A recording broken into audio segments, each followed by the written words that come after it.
Wow, karibuni sana wapenzi watazamaji, wafuatiliaji katika semina hii maalum sana kwa ajili ya uzito mkubwa pamoja na kitambi.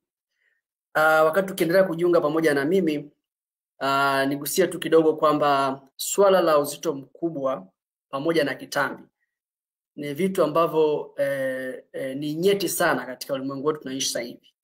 Magonjwa mengi sasa hivi haya ambayo sio ya kuambukiza, ambayo ndio mengi zaidi kwa sasa hivi, yana uhusiano wa moja kwa moja na uzito mkubwa. Magonjwa ambayo tayari yameshafanywa utafiti ni zaidi ya 25 ama makubwa, ikiwemo saratani, kisukari, presha, magonjwa ya moyo, magonjwa ya figo, yanakuwa na uhusiano moja kwa moja na uzito mkubwa pamoja na kitambi. Na ndio maana nimekuwa nikijihusisha sana kuhamasisha watu na kuwaelekeza jinsi ya kupunguza uzito pamoja na kitambi. Lakini sio tu kupunguza uzito na kitambi, lakini kufanya hivyo katika namna ambayo ni salama kiafya. Kwa sababu kuna njia nyingi sana ambazo watu wengine wanatumia kupunguza uzito na kitambi, lakini zingine sio nzuri. Lakini unapokuwa unapunguza uzito na kitambi kiafya, unapata hizo faida sasa za kuepuka hayo magonjwa. Akiwa tayari unayo, unapona haya magonjwa kwa sababu chanzo unakuwa umekiondoa, ambacho ni uzito mkubwa pamoja na kitambi. Ndio maana nimeandaa hii webinar kwa maana ya seminar ya online, ili niweze kukuelekeza njia ambazo unaweza kuzitumia ili mwaka huu na wewe uwe ni mwaka wako, uweze kufikia malengo yako, uondoe hicho kitambi au upunguze uzito ili uweze kuwa na afya nzuri. Kwa ambao hamnifahamu, mimi naitwa Dr. Nature. Dr. Nature, najua wengine wengi wenu hamlijui jina langu lingine ambao naitwa Yusuf Mohamed Filemon. Hilo ndio jina ambalo ni official, lakini jina maarufu ambalo limezoeleka kwa kazi yangu naitwa Dr. Nature. Mimi ni daktari wa magonjwa ya binadamu kwa maana ya MD, lakini pia ni specialize kwenye tiba za mtindo wa maisha, ni lifestyle medicine, lakini pia ni homeopathist na naturopathist. Kwa hiyo ninashughulika sana na mambo ya mtindo wa maisha, kuelekeza watu jinsi ya kukinga na kutibu magonjwa kwa kutumia mtindo wa maisha. Kwa hiyo kwa maana hiyo ninafanya health lifestyle coach kwa kuelekeza jinsi ambavyo unaweza kutibu ugonjwa au kukinga kwa kutumia mtindo wa maisha kama chakula na kadhalika. Sasa karibu sana katika webinar ya leo. Tunataka kujifunza jinsi ya kuchoma mafuta kiafya milele. Jinsi ya kuchoma mafuta kiafya milele katika mwaka huu. Njia au siri ambazo unaweza ukazitumia ukachoma mafuta kiafya milele, kwa maana ya kwamba katika namna ambayo ni endelevu. Ndio webinar ambayo tunakwenda kujifunza siku ya leo. Kama ambavyo nimetangulia kusema kwamba kupunguza uzito pamoja na kitambi ni jambo ambalo ni nyeti sana katika ulimwengu wetu wa sasa. Yaani ikiwa kuna zawadi kubwa ya kiafya ambayo unaweza kujipatia na ukajuta kwa nini hawakufanya hivyo mapema, ni kupunguza uzito kama una uzito mkubwa au kuondoa kitambi ikiwa unacho. Yaani hiyo ni zawadi kubwa sana ambayo unaweza ukajipatia kwa mwaka huu, na ukipata matokeo yake yale ukajisikia vile ambavyo utakuwa baada ya kumepungua, utajilaumu sana kwa nini hukufanya hivyo labda miezi 6 au miaka 2 iliyopita. Kwa hiyo ni kitu cha muhimu sana. Sasa kutakuonesha shuhuda hapa za watu wachache ambao baada ya kupungua, wanachokisema baada ya kuwa wamepungua. Ukitaka kuziangalia hizi shuhuda pia na wewe kwa muda wako, unaweza ukaingia kwenye hii website. Ni website yangu hii, drnature.com/shuhuda za chakula hai. Unaweza ukaona hizi ambazo nitashare na wewe hapa sasa hivi. Sasa angalia hapa. Hawa ni watu ambao baadhi ya watu, of course, maana ni wapo wengi ambao wamejaribu kufanya hii program, kwa sababu hii nimeanza muda mrefu kidogo, nadhani ni mwaka wa 4 nikifanya kazi hii. Huyu ni wengine walishare kwenye group, wanasema don't spy, nadhani jina tu.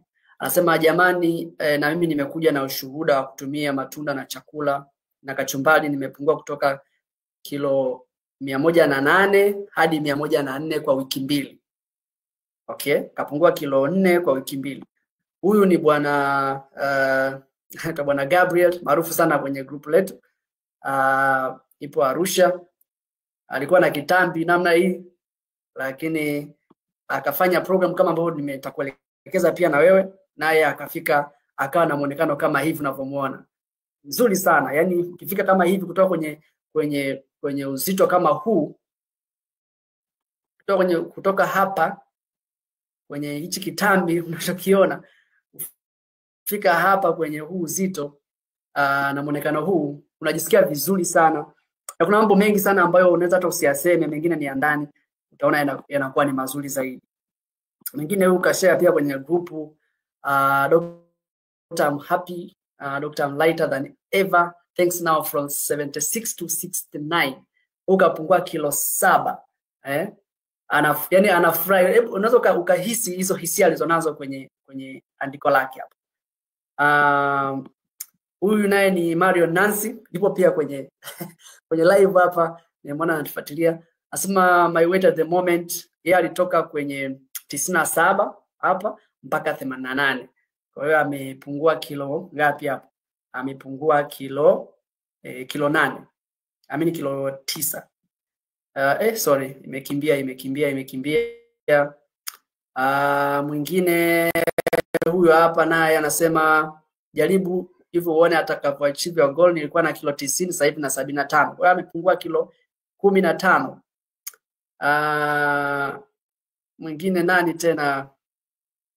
Mwingine huyo hapa Aziz Aza anasema jamani, leo mimi nimekuja na shuhuda, nimeweka nidhamu ya chakula ndani ya wiki 2, nimepungua kilo 5.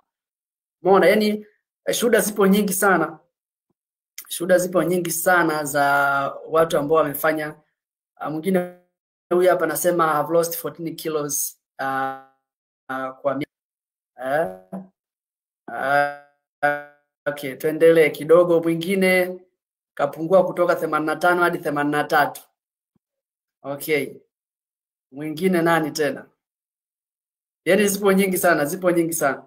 Mwingine amepungua kilo 6. Mwingine amepungua kilo ngapi? Anasema Dr. mimi nilikuja huko nijifunza zaidi, lakini nilishapungua toka kilo 84 hadi 63. Maana hizo ni kilo 21. Kilo 21 ndugu yangu, hebu piga picha kilo 21. Ni kilo ambazo mtu alikuwa amezibeba tu, ambazo sio zake. Kwa hiyo ndo chanzo cha magonjwa yote ambayo anakuwa yanamsumbua. Kilo 21. Haya. Mwingine kutoka kilo 80. Yaani shuhuda ni nyingi sana. Shuhuda ni nyingi sana. Sawa. Kwa hiyo wewe pia unaweza ukapata matokeo hayo mazuri endapo utasikiliza kwa makini na kufanyia kazi yale ambayo nakwenda kuelekeza katika semina hii. Okay. Sasa kuna makosa ambayo huwa yanatokea, ambayo mara nyingi huwa tunayafanya wakati tunapokuwa tukipambana na uzito mkubwa pamoja na kitambi. Haya ni makosa makubwa sana ambayo yapo kwenye mtazamo wetu, lakini pia kwenye vitendo ambavyo mara nyingi ndio huwa vinawakwamisha watu kupunguza uzito. Kwa sababu ninajua kwamba hii sio darasa la mara ya kwanza wewe kusikiliza mtu akielekeza kuhusiana na jinsi ya kupunguza uzito au kupunguza kitambi. Na uhakika kwamba umeshawahi kupata masomo mengine mahali tofauti. Lakini kuna vitu ambavyo vinakufanya usipungue au usipate matokeo mazuri. Na hivi nimeviona kutokana na uzoefu wangu wa kukutana na watu ambao wanapambana na uzito mkubwa mara kwa mara. Tuanze na hapa kwenye vitu ambavyo ni vya kivitendo. Vitu ambavyo ni vya kivitendo.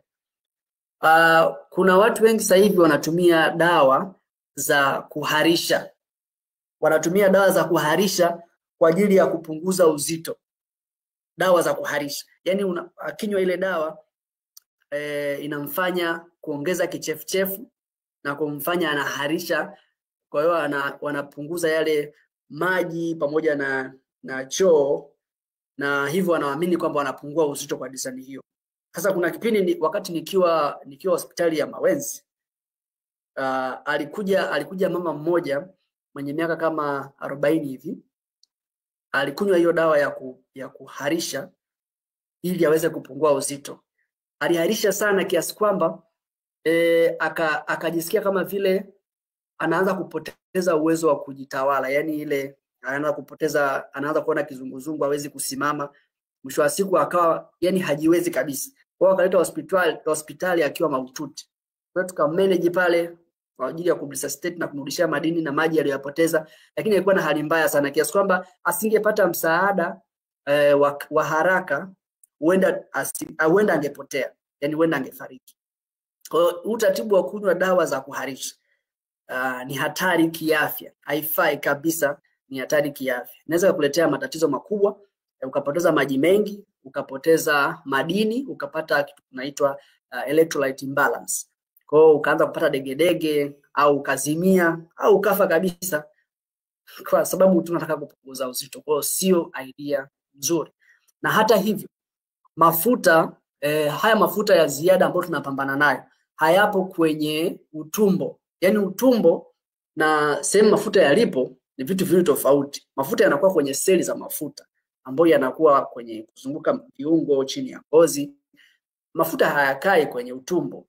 Sasa unapokuwa unakunywa dawa ya kuharisha, ina maana kwamba unaondoa vitu ambavyo vipo kwenye utumbo. Kwa hiyo ile dawa inasababisha maji yanatoka kwenye seli, yanaingia kwenye utumbo alafu yanasukumwa nje, kwa unaharisha au unatapika. Kwa hiyo unakuwa umepoteza maji na madini. Kwa kipima uzito kwa namna mfano za kukuta labda kilo 2-3 zimepungua lakini sio kwamba umepunguza mafuta. Mafuta hayaondoki kwa kuharisha, ila hapo unakuwa umepoteza maji, lakini sio jambo zuri kiafya. Jambo la pili ambalo mara nyingi huwa watu wanahangaika nayo, ambao sio vizuri, hapa namba 2 kwenye vitendo, ni hili swala la kuwa extreme kwenye mambo ya kupunguza uzito na kitambi.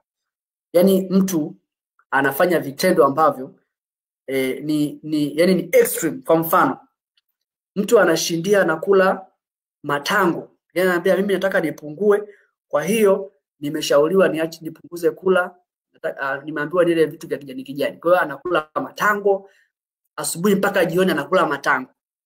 Asubuhi mpaka jioni anakula majani fulani hivi. Yaani ukimwangalia unamhurumia. Au anakula vijiko 2-3, anasema hawezi tena, hawezi yani anaogopa kula. Yani yupo extreme, yani yupo katika ile vitendo ambavyo sio vya kawaida ili tu apungue. Sasa kitu kama hicho pia ni hatari, kwa sababu swala la uzito mkubwa na kitambi sio swala la yani sio swala la haraka yani la hapa na hapa. Kumbuka wewe uzito ulionao sasa hivi, kama una uzito 100, una uzito 120, una uzito 90 na kitu, wewe uzito haujaja leo tu, wala wiki moja iliyopita, wala mwezi mmoja uliopita. Umeupata huo uzito kwa muda fulani. Yaani uzito umekuja kidogo kutokana na jinsi ambavyo unaishi, jinsi ambavyo unakula, muda ambao unalala, unaona, kazi ambayo unafanya, ndio kidogo zimekuletea huo uzito. Kwa hiyo ili uondoe, lazima uangalie katika vile vitu ambavyo unavifanya kila siku, kwa maana hiyo lifestyle yako, ni sehemu gani ambazo zinakuwa zinasababisha uzito uongezeke. Kwa hiyo katika hizo sehemu ambazo zinasababisha uzito uongezeke ndio ambazo unatakiwa uzifanyie kazi. Umeelewa? Kwa hiyo lakini ukifanya hiyo ya extreme, yani ya kufanya kitu ambacho unakula matango tu na nini, hauwezi ukafanya kila siku. Utafanya labda kwa wiki moja, wiki mbili. Hata hivyo utakuwa umejitahidi sana, lakini baada hapo utaacha. Ukiacha ina maana kwamba unarudi kule ulipokuwa, kwa sababu vile ambavyo vilikufanya mara ya kwanza uongezeke upate kitambi bado unavyo. Kwa hiyo unakuwa haujajisaidia.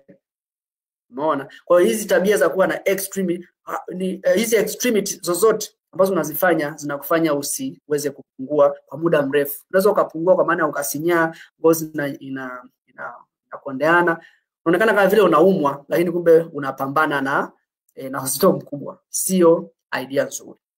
Sasa tuje hapa kwenye mitazamo. Chochote ambacho kitatokea kwenye mwili au chochote ambacho unakifanya kwenye maisha yako kinaanzia na mtazamo wako. yani jinsi ambavyo unakichukulia uelewa wako sana jambo hilo.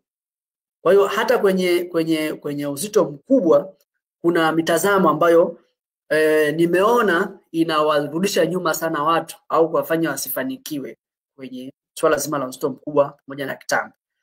Jambo la kwanza nimeandika hapa, jambo la kwanza nimeandika quick fix. Kuna watu ambao wana mtazamo kwamba swala la kupunguza uzito ni swala ambalo unaweza kulifanya kwa muda fulani hivi mfupi, alafu baada ya hapo ka relax. Yani kwa mfano hivi kwamba ni swala ambalo unaweza ukalifanyia kazi labda kwa siku 3 au kwa wiki 1 au kwa wiki 2, alafu baada ya hapo ka relax, ukawa umemaliza kabisa na hilo swala, usilishughulikie tena. Hiyo quick fix. Kwa hiyo matokeo yake watu ambao wana mtazamo huu wa quick fix wanakuwa wanaamini kwenye vile vitu kama kunywa maji ya limao. Unakuta mtu anaamka asubuhi anakunywa. Kuna mmoja aliwahi kuniambia huwa anakunywa malimao 8 kila asubuhi. Yaani maji yale ni kitu cha ajabu. Kwenye glass anaweka malimao 8 ili apungue uzito. Naona ni mtazamo fulani hivi ambao anaamini kwamba akipiga yale malimao 8 hata kwa wiki 2 atakuwa amekata hata kilo 10 au 20 hivi. Anaamini hivyo. Huo ni mtazamo. Lakini inakuwa sio sawa kwa sababu unaingia tena kwenye zile kuwa na vitendo ambavyo ni extreme. Na ukiamini kwamba ni quick fix, maana yake hiyo quick fix yako, huo muda wako wa hivyo vitendo ambavyo unavifanya ukiisha, maana yake utarudi kule kwenye mtazamo wako wa kula vile vile ulivyokuwa unakula, kulala muda ule uliokuwa unalala, ufanye mazoezi. Kwa maana yake unarudi tena vile vile. Kwa hiyo swala la kupunguza uzito, ondoa mtazamo wa quick fix. Weka mtazamo wa kumodify lifestyle yako kwa ujumla. Unaona? Hivyo ndivyo ambavyo utafanikiwa. Mtazamo wa pili ambao unarudisha watu nyuma ni kutaka kuamini katika dawa tu.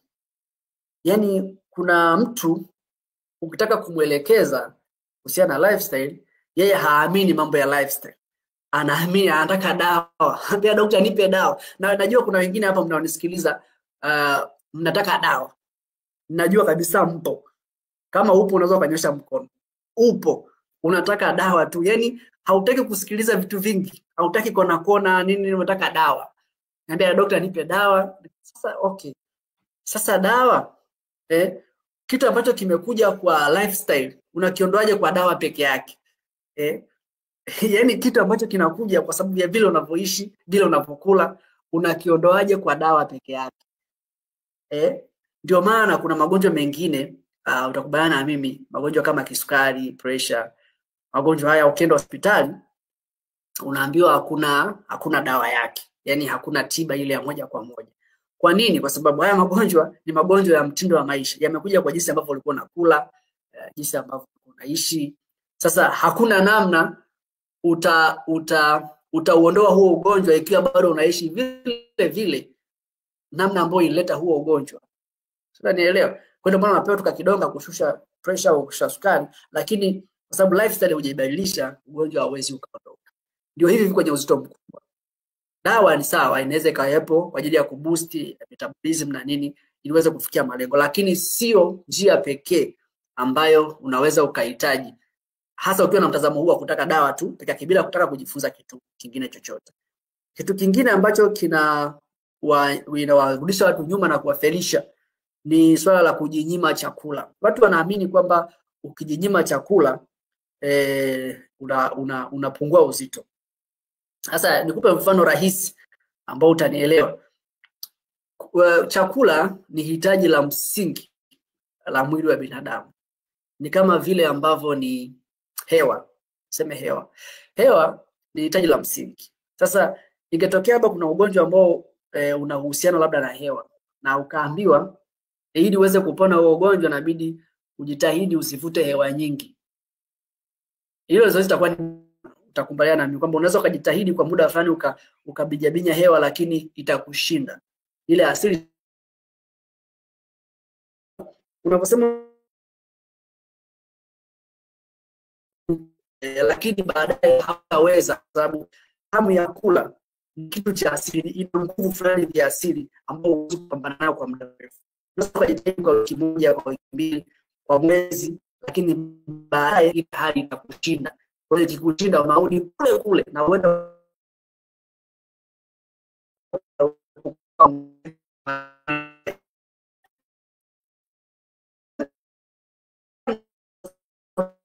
kuogopa wanga. Ila kuogopa wanga nitalieleza mbele ili nisilieleza mara mbili.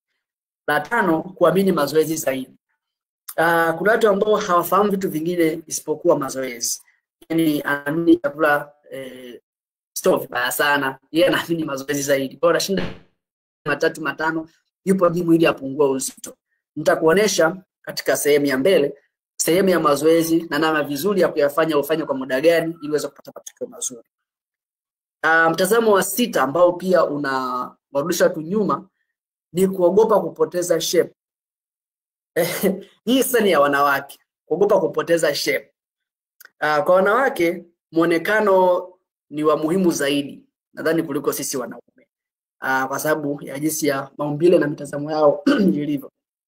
Kwa hiyo wanawake wengi hasa umri wa vijana, mabinti, wanaogopa kupoteza shape. Kwa hiyo katika harakati za kuogopa kupoteza shape wanaahirisha kupambana na uzito. Okay, ngoja nikuoneshe kitu hapa. Nadhani utanielewa. Ngoja ni kizoom hapo uweze kukiona vizuri. Hii picha ni ya huyu bonge huyu. Alikuwa hapa mwanzoni, nadhani unaona.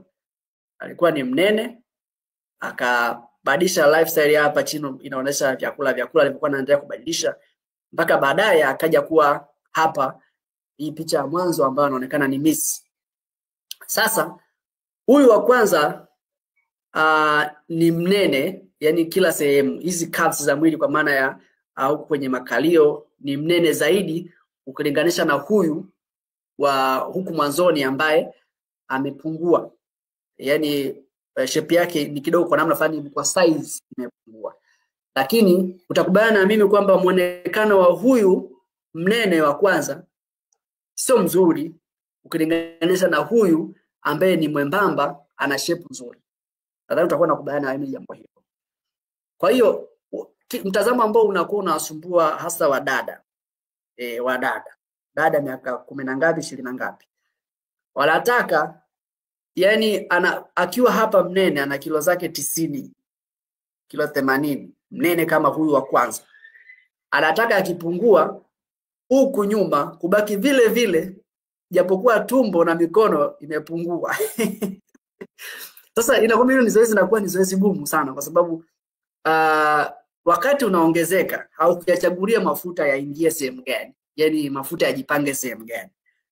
Wakati yanaondoka pia hauwezi ukayapangia mafuta yaende yatoke sehemu gani yabaki wapi. Yataondoka yale mafuta yote ya ziada, lakini yatakuacha katika shape nzuri. Utaniambia kati ya huyu wa kwanza mnene na huyu wa mwishoni aliyepungua, nani ambaye ana shape nzuri? Bwana mimi ni huyu mwenye aliyepungua. Kwa nini? Kwa sababu zile sehemu za mwili zimeonekana vizuri baada ya mafuta kupungua. Of course na huko nyuma pia kumepungua kidogo. Lakini lengo ni kwamba uwe na afya nzuri, lakini pia uwe na muonekano mzuri. Sasa ukiwa na mtazamo kwamba lazima na huko nyuma pabaki na nini, ndio matokeo yake unaishia kwenda kutafuta operation au unaacha kabisa kufanya mambo ya program, unaanza kutafuta sababu za kukilinda kitambi chako, unaambia kitambi kwa ajili ya nini na nini. Ni vitu ambavyo vya kujificha ficha, lakini inakuletea madhara katika afya yako, lakini pia inakupunguzia muonekano wako unakuwa sio mzuri. Huwezi kuvaa nguo baadhi ambazo ungependa kuzivaa kwa sababu ya muonekano wako, na umeahirisha ukilinda baadhi ya sehemu za mwili wako. Nadhani nimeongea vizuri kwa lugha ambayo ni ya ujumla. Wadada mmenielewa? Okay. Kupunguza uzito na kitambi kiafya ni matokeo ya kuwa na afya njema. Kwa hiyo yani ili uweze kuwa na mtazamo mzuri wa kupunguza uzito na kitambi, fikiria kwamba kuwa na afya ambayo sio nzuri imekupelekea ukawa na uzito mkubwa. lakini pia kuwa na uzito mkubwa umekusababisha kuwa na afya ambayo sio nzuri. Kwa hiyo unapokuwa tunadili na hii program ya kupunguza uzito milele, inamaanisha kwamba tunajaribu kupambana kurudisha mwili katika hali yake nzuri ya kiafya. Ndio lengo kubwa ambalo tunapambana nalo. Kwa hiyo kupunguza uzito na kitambi kiafya ni matokeo ya kuwa na afya njema. Kwa hiyo tunaukarabati mwili kwa ujumla. Kwa hiyo sio kitendo cha haraka haraka cha kunywa malimao na maji ya tangawizi. Sorry. Sasa kwa nini tunahangaika na kupunguza uzito? Utakubaliana na mimi kwamba kila mtu ambaye anahangaika na uzito mkubwa pamoja na kitambi, moja au mawili au zaidi katika haya yanamsumbua. Kitu cha kwanza hapa joint. Kwenye joint, wengi kabisa wana shida za joint pamoja na kiuno na mgongo. Yaani ni maumivu. Hawezi kufanya kazi zake, hawezi kutembea, hawezi kufanya shughuli zake za kawaida, hawezi kuinama, hata kulala ni changamoto. Viungo vinauma, ana mzigo wa dawa, takiwa uende kliniki kila baada ya muda fulani kwa sababu ya shida za joint. Na unaongezwa dawa, lakini unasahau kujua kwamba uzito mkubwa ndio chanzo namba moja cha maumivu ya joint, kiuno na mgongo. Na hivi vinakuja kwa sababu ya mafuta yanakuwa kwenye mishipa ya damu. Yaani mafuta ya ziada yanazuia damu isizunguke vizuri kwenye mishipa ya damu.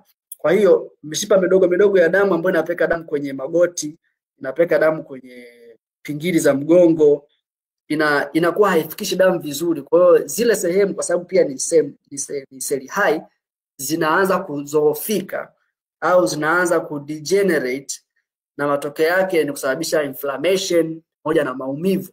Kama ni kwenye magoti, sababisha ile majimaji hayazalishwi ya kutosha, ile gegedu kwa maana ya cartilage ambayo inasababisha mifupa isikutane, inaanza kuwa hairudishwi ile ya kutosha. Kwa hiyo inaendelea kulika lakini haizalishwi ya kutosha.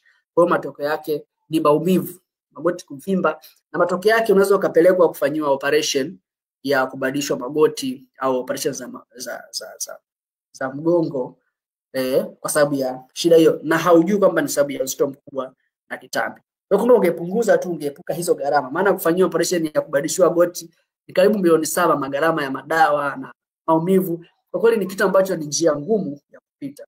Kama njia rahisi tu ingekuwa ni kupunguza uzito na kuwa na uzito wako ambao ni mzuri, kwa damu inapita vizuri, zile zinakuwa zinalainika vizuri na maumivu yanaondoka.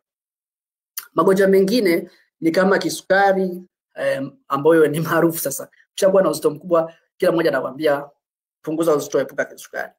Magonjwa mengine kama mawe kwenye mfuko wa nyongo, kiungulia sasa hivi ni maarufu sana. Yaani ukizunguka ukutana watu 10, huwezi kukosa hata watu 4 5 wanahangaika na kiungulia. Asidi kurudi kooni. Kiungulia na asidi kurudi kooni ni vihatarishi vikubwa sana vya saratani ya koo ambayo inaongezeka sana sasa hivi, ambao vyote vinahusiana na uzito mkubwa na kitambi. Lakini pia kuna saratani mbalimbali ambazo zinasababishwa na kuwa na uzito mkubwa, lakini vile vile kinga ya mwili inashuka na magonjwa ya upumuaji. Utagundua kuna kitu ambacho nimekigundua kwamba ukiwa na uzito mkubwa pamoja na kitambi, kuna haya magonjwa kama pumu, kushindwa kupumua vizuri, mbavu kuuma, vichomi, ni magonjwa ambayo yanakuwa ni yanakuwepo sana. Kuna vikohozi vile ambavyo haviishi, mafua vinakuwa haviishi ukiwa na uzito mkubwa. Lakini ukipunguza tu kana uzito wako mzuri, unashangaa magonjwa yanapotea. Kuna ushuhuda mtu mmoja ambaye alikuwa na hii shida ya kikohozi kwa zaidi ya miaka kama 7-8. Ishafanya MRI, ameenda vipimo, amefanywa x-ray, wamemtibu, wamekula kitu gani, lakini baada ya kuwa amefanya program ya kupunguza uzito, amepungua, amekaa sawa, kikohozi kikapotea na mpaka leo haje kukisikia. Kwa hiyo unaona angeweza kusolve mapema hiyo shida endapo kama angegundua mapema kwamba anaweza akasolve mambo kwa kupunguza tu uzito pamoja na kitambi. Okay. Issue nyingine ambayo ni very serious ni ugonjwa wa moyo. Ndio ugonjwa ambao unaongoza kuua sasa hivi duniani. Magonjwa ya moyo, pressure, kiharusi, yote yanahusiana moja kwa moja na uzito mkubwa na kitambi.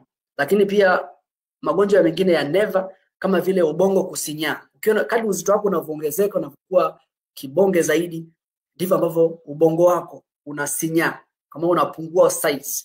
Kwa ukipungua size, manake hata uwezo wako wa kufikiria unapungua. Uwezo wako wa kuamua unapungua. Yaani ule usharp. Unaweza kaamka asubuhi unajisi una wenge tu, ujielewi, ni kwa sababu ya uzito. Utakubana na mimi, hata uwezo tu wa kuongea. Utakuta vibonge wengi wale ambao ni wanene sana, wenye uzito mkubwa sana, hata kuongea tu anajisikia mzito. Yaani hataki kuongea, anaongea kama vile hewa inaisha. Kwa sababu ya inaathiri mfumo wa neva, lakini pia inasababisha ganzi kwenye miguu, kwenye mikono, inasababisha miguu kuwaka moto. Yote hiyo ni kwa sababu ya uzito. Lakini vile vile kwenye swala la uzazi, mwanamke anapokuwa na uzito mkubwa sana, kwa na kitambi, inasababisha mfumo wake wa hormone unavurugika. Sio kwa mwanamke tu, hata kwa mwanaume mfumo wa hormone unabadilika, kwa sababu yale mafuta, hizi hormone za uzazi zinazalishwa kutokana na mafuta. Kwa hiyo unapokuwa na mafuta mengi sana ya ziada, na hormone zinazalishwa nyingi zaidi, hasa hii hormone ya estrogen. Kwa hiyo estrogen kwa mwanamke ikiongezeka, inasababisha hedhi zinavurugika, unakuwa na damu inatoka nyingi wakati wa hedhi inakuwa na maumivu makali au unakosa kabisa hedhi. Lakini vile inaweza kusababisha hata ugumba, kwa unapata shida ya kupata mtoto kwa sababu ya hiyo. Lakini vile vile inasababisha kunakuwa na ukavu sehemu za siri, kwa hiyo inasababisha maumivu. Na kwa wanaume hivyo, kwa sababu estrogen inaongezeka, na estrogen ni hormone ya kike zaidi, kwa maana yake inafanya hata zile hamu ya tendo la ndoa inapungua, nguvu za kiume pia zinapungua, na sababu mafuta yakijaa kwenye kinena yanasababisha uume unaonekana ni mdogo, kwa hiyo unakuwa na kibamia. Kwa hiyo matatizo mengi kama haya yanahusiana moja kwa moja na swala zima la uzito mkubwa. Kwa hiyo tunaona ni mambo ambayo sio madogo, ambayo kwa kweli kila mtu lazima achukulie very serious, ili kuweza kuhakikisha kwamba unakuwa na uzito ambao ni unafaa kulingana na urefu wako. Sasa hebu tutazame kitu kimoja. Hizi njia ambazo nataka nikuelekeze hapa ni njia ambazo katika kipindi chote hiki ambapo nimekuwa nikifundisha watu, ni njia ambazo kwanza ni rahisi sana. Yaani kila mtu ambaye anatamani kufanya anaweza akafanya. Hata wewe hakuna sababu yoyote ambayo inaweza kukuzuia. Lakini pia zina ufanisi mkubwa. Umeona shuhuda na zingine nitakuonesha. Lakini pia ni salama kiafya, na njia ambazo unaweza kuzifanya katika namna ambayo ni endelevu na hazitaji gharama kubwa. Yaani kila mtu anaweza akafanya, hata ambaye una kipato cha chini. Lakini pia sio lazima ufanye njia zote. Unaweza ukachagua njia ambazo zinakufaa zaidi kulingana na mazingira yako na kazi yako na kipato chako, ili usiweze kushindwa kufanya njia hizo. Sasa kabla haujaanza kufanya hizi njia ambazo tunafundisha, ni lazima uweze kujua lengo lako, kwa sababu hauwezi ukapambana bila kufahamu unataka kufika wapi. Kitu ambacho tunapambana nacho sasa hivi ni kitambi, tunapambana na uzito mkubwa. Tukianza na kitambi maana yake ni kwamba kwa mwanamke, tazama hapo hiyo namba ya kwanza. Kwa mwanamke kitambi maana yake ukiwa na kiuno maana yake pale ambapo huwa unapima, ukienda kwa fundi ukapima nguo yako kwenye usawa wa kiuno chako kikiwa 31.5, yani kikiwa zaidi ya 31.5, inamaanisha wewe una kitambi, aidha kinaonekana au hakionekani. Kikiwa zaidi ya 31.5 inamaanisha una kitambi. Kwa hiyo hakikisha kwamba unajipima na unafahamu kabla haujaanza kufanya program, ili unapokuwa umeshajipima, unapofanya program labda wiki 1, 2, 3, mwezi, unaweza ukapima tena ukaangalia umefanikiwa kiasi gani. Kwa wanaume, kiuno hapo kwenye suruali ikiwa zaidi ya 30 ya inchi 37, inchi 37 kwa mwanaume, tayari wewe umeikuwa na kitambi. Kwa hiyo unatakiwa uanze kujiangalia, hali yako sio nzuri sana. Kwa hiyo sisi wengine ambao tuna 31, 30, basi tunashukuru. Lakini kama uko zaidi ya 37 una kitambi, uanze kuchukua tahadhari. Kwa hiyo hapo kwenye kitambi utakuwa umenielewa vizuri jinsi ambavyo unaweza ukajitambua. Haya, tuendelee kwenye twende kwenye urefu, kwenye uzito. Sasa kwenye uzito kwa mtu mzima na watoto ni tofauti. Kwa watoto huwa tunaangalia mpaka umri, wana chati zao wakati tunaangalia. Lakini kwa watu wazima tunatumia urefu. Kwa hiyo mtu mzima ni lazima ujue urefu wako. Yaani waga ni nasema ni aibu ukiambiwa urefu wako ni ngapi alafu unasema hujui. Yaani ni aibu kwa kweli. Katika ulimwengu huu wa mambo na utandawazi, aibu mtu mzima kujua urefu. Ufahamu urefu wako, kwa sababu kwa mtu mzima ili uweze kujua uzito wako ni ngapi, ni lazima ujue urefu wako. Kwa hiyo tunalinganisha, je, uzito wako unaendana na urefu wako? Hivyo tu. Kwa hiyo usije ukasema Dr. Nature, mimi nina umri wa miaka 25, natakiwa niwe na uzito kilo ngapi? Hapana. Unatakiwa uniambie mimi nina urefu sentimita kadhaa, au mimi nina urefu inchi kadhaa, natakiwa niwe na uzito kilo ngapi? Hiyo ndio inakuwa swali sawa. Kwa hiyo ukishajua urefu wako, na ili uweze kujua urefu wako, makosa ambayo wenyewe wanafanya ni kujipima wenyewe. Yaani unachukua tu futi kamba ile, unapima kuanzia hapa juu mpaka huko chini. Unaona kabisa umeshaanza kukosea, yani haitakuwa straight ile inavyotakiwa, kwa maana ya kuangalia urefu wako, lakini utakuwa umefuata zile, either futi kamba itapinda au hautaweza, au utaanza kufuatisha zile curves za mwili. Hautapata matukio mazuri. Unatakiwa uende sehemu ambazo wanapima urefu. Unakuta labda kuna kibao kimebandikwa kimesimamishwa hivi, unasimama unapima urefu, au kuna sehemu kwenye ukuta wamechora, au unasimama unapimwa urefu. Hiyo ndio namna sawa ya kupima. Unaweza kwenda kwenye zahanati au hospitali au kliniki popote karibu, ukapima. Uzuri ukishapima mara moja urefu, kama ni mtu mzima utegemea utarefuka. Urefu wako ndio huo unaukariri, unajua urefu wako ni ngapi. Kwa hiyo ukishajua urefu wako ni ngapi, hapo sasa inakuwa ni namna rahisi ya kujua uzito wako ni ngapi. Kwa mfano, ukiingia hapa kwenye hii website yangu hapa, unaandika tu www.drnature.com/kikokoto. Ukiingia hapo, nimekuwekea calculator ya Kiswahili. Nimekuwekea calculator ya Kiswahili ambao ukiingia utaona kitu kama hiki hapa. Hapo unaweza ukaingiza urefu wako. Kwa hiyo nimekwambia lazima ujue urefu wako ni ngapi. Umeona kwa mfano hapa? Kwa mfano mimi urefu wangu ni sentimita 163. Umeona naandika hapo 163. Hapa sehemu ya kuweka urefu katika sentimita. Urefu wangu mimi 163. Alafu nabonyeza hapa chini kwenye cha kijani kokotoa. Ninakokotoa inaniandikia hapa chini. Umeona hapa chini? Hapa nimeandika urefu katika sentimita ambao ndo wa kwangu sasa 163. Uzito bora nimeandika kwenye kijani ni 53 mpaka 58. Alafu uzito mzuri 59 mpaka 69. Nini maana ya hizi uzito bora na uzito mzuri? Inamaanisha kwamba hivi mpaka kufikia hapa kwenye uzito mzuri, maana yake inakuwa ni BMI ya 25 ambayo ni BMI nzuri kiafya. Sawa? BMI, nikisema BMI maana yake ni uwiano kati ya urefu na uzito wa mwili. Kwa hiyo BMI mpaka 25, kuanzia 18.5 mpaka 25 ni BMI nzuri kiafya. Kwa hiyo mpaka hapa kwenye njano, hapa kwenye njano ni uzito mzuri kiafya. Lakini mpaka hapa kwenye kijani ni BMI mpaka 22.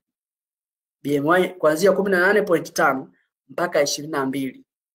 Sasa hii ya kijani ni uzito ambao ni bora zaidi kwa mtu ambaye ana maintain. Kwa mfano kama mimi sina lengo lolote la kupunguza uzito, natakiwa nijitahidi niweze kumaintain hapa, ambapo tafiti zinaonyesha kwamba mtu mwenye BMI kati ya hizi ndiye ambaye ananufaika zaidi na faida hizi za kiafya ambazo tunazizungumza, lakini bado hata hapa kwenye njano ni mtu mzuri ambaye hayupo kwenye hatari ya kupata magonjwa haya yanayotokana na uzito mkubwa. Kwa hiyo wewe ambaye unanisikiliza, ambaye unapambana bado na uzito, na kilo zako 90 unataka kupunguza labda kilo 30 20, jitahidi uweze kufika kwenye hii njano. Kwa hiyo kama labda una sentimita 100 labda 70, ukikokotoa hapa utaona lengo lako limebadilika, labda inabidi ufikie angalau kilo 78. Wewe unalenga kwenye hicho kokotoa, unaweka urefu wako, alafu unaangalia inaofaa kulingana na urefu wako.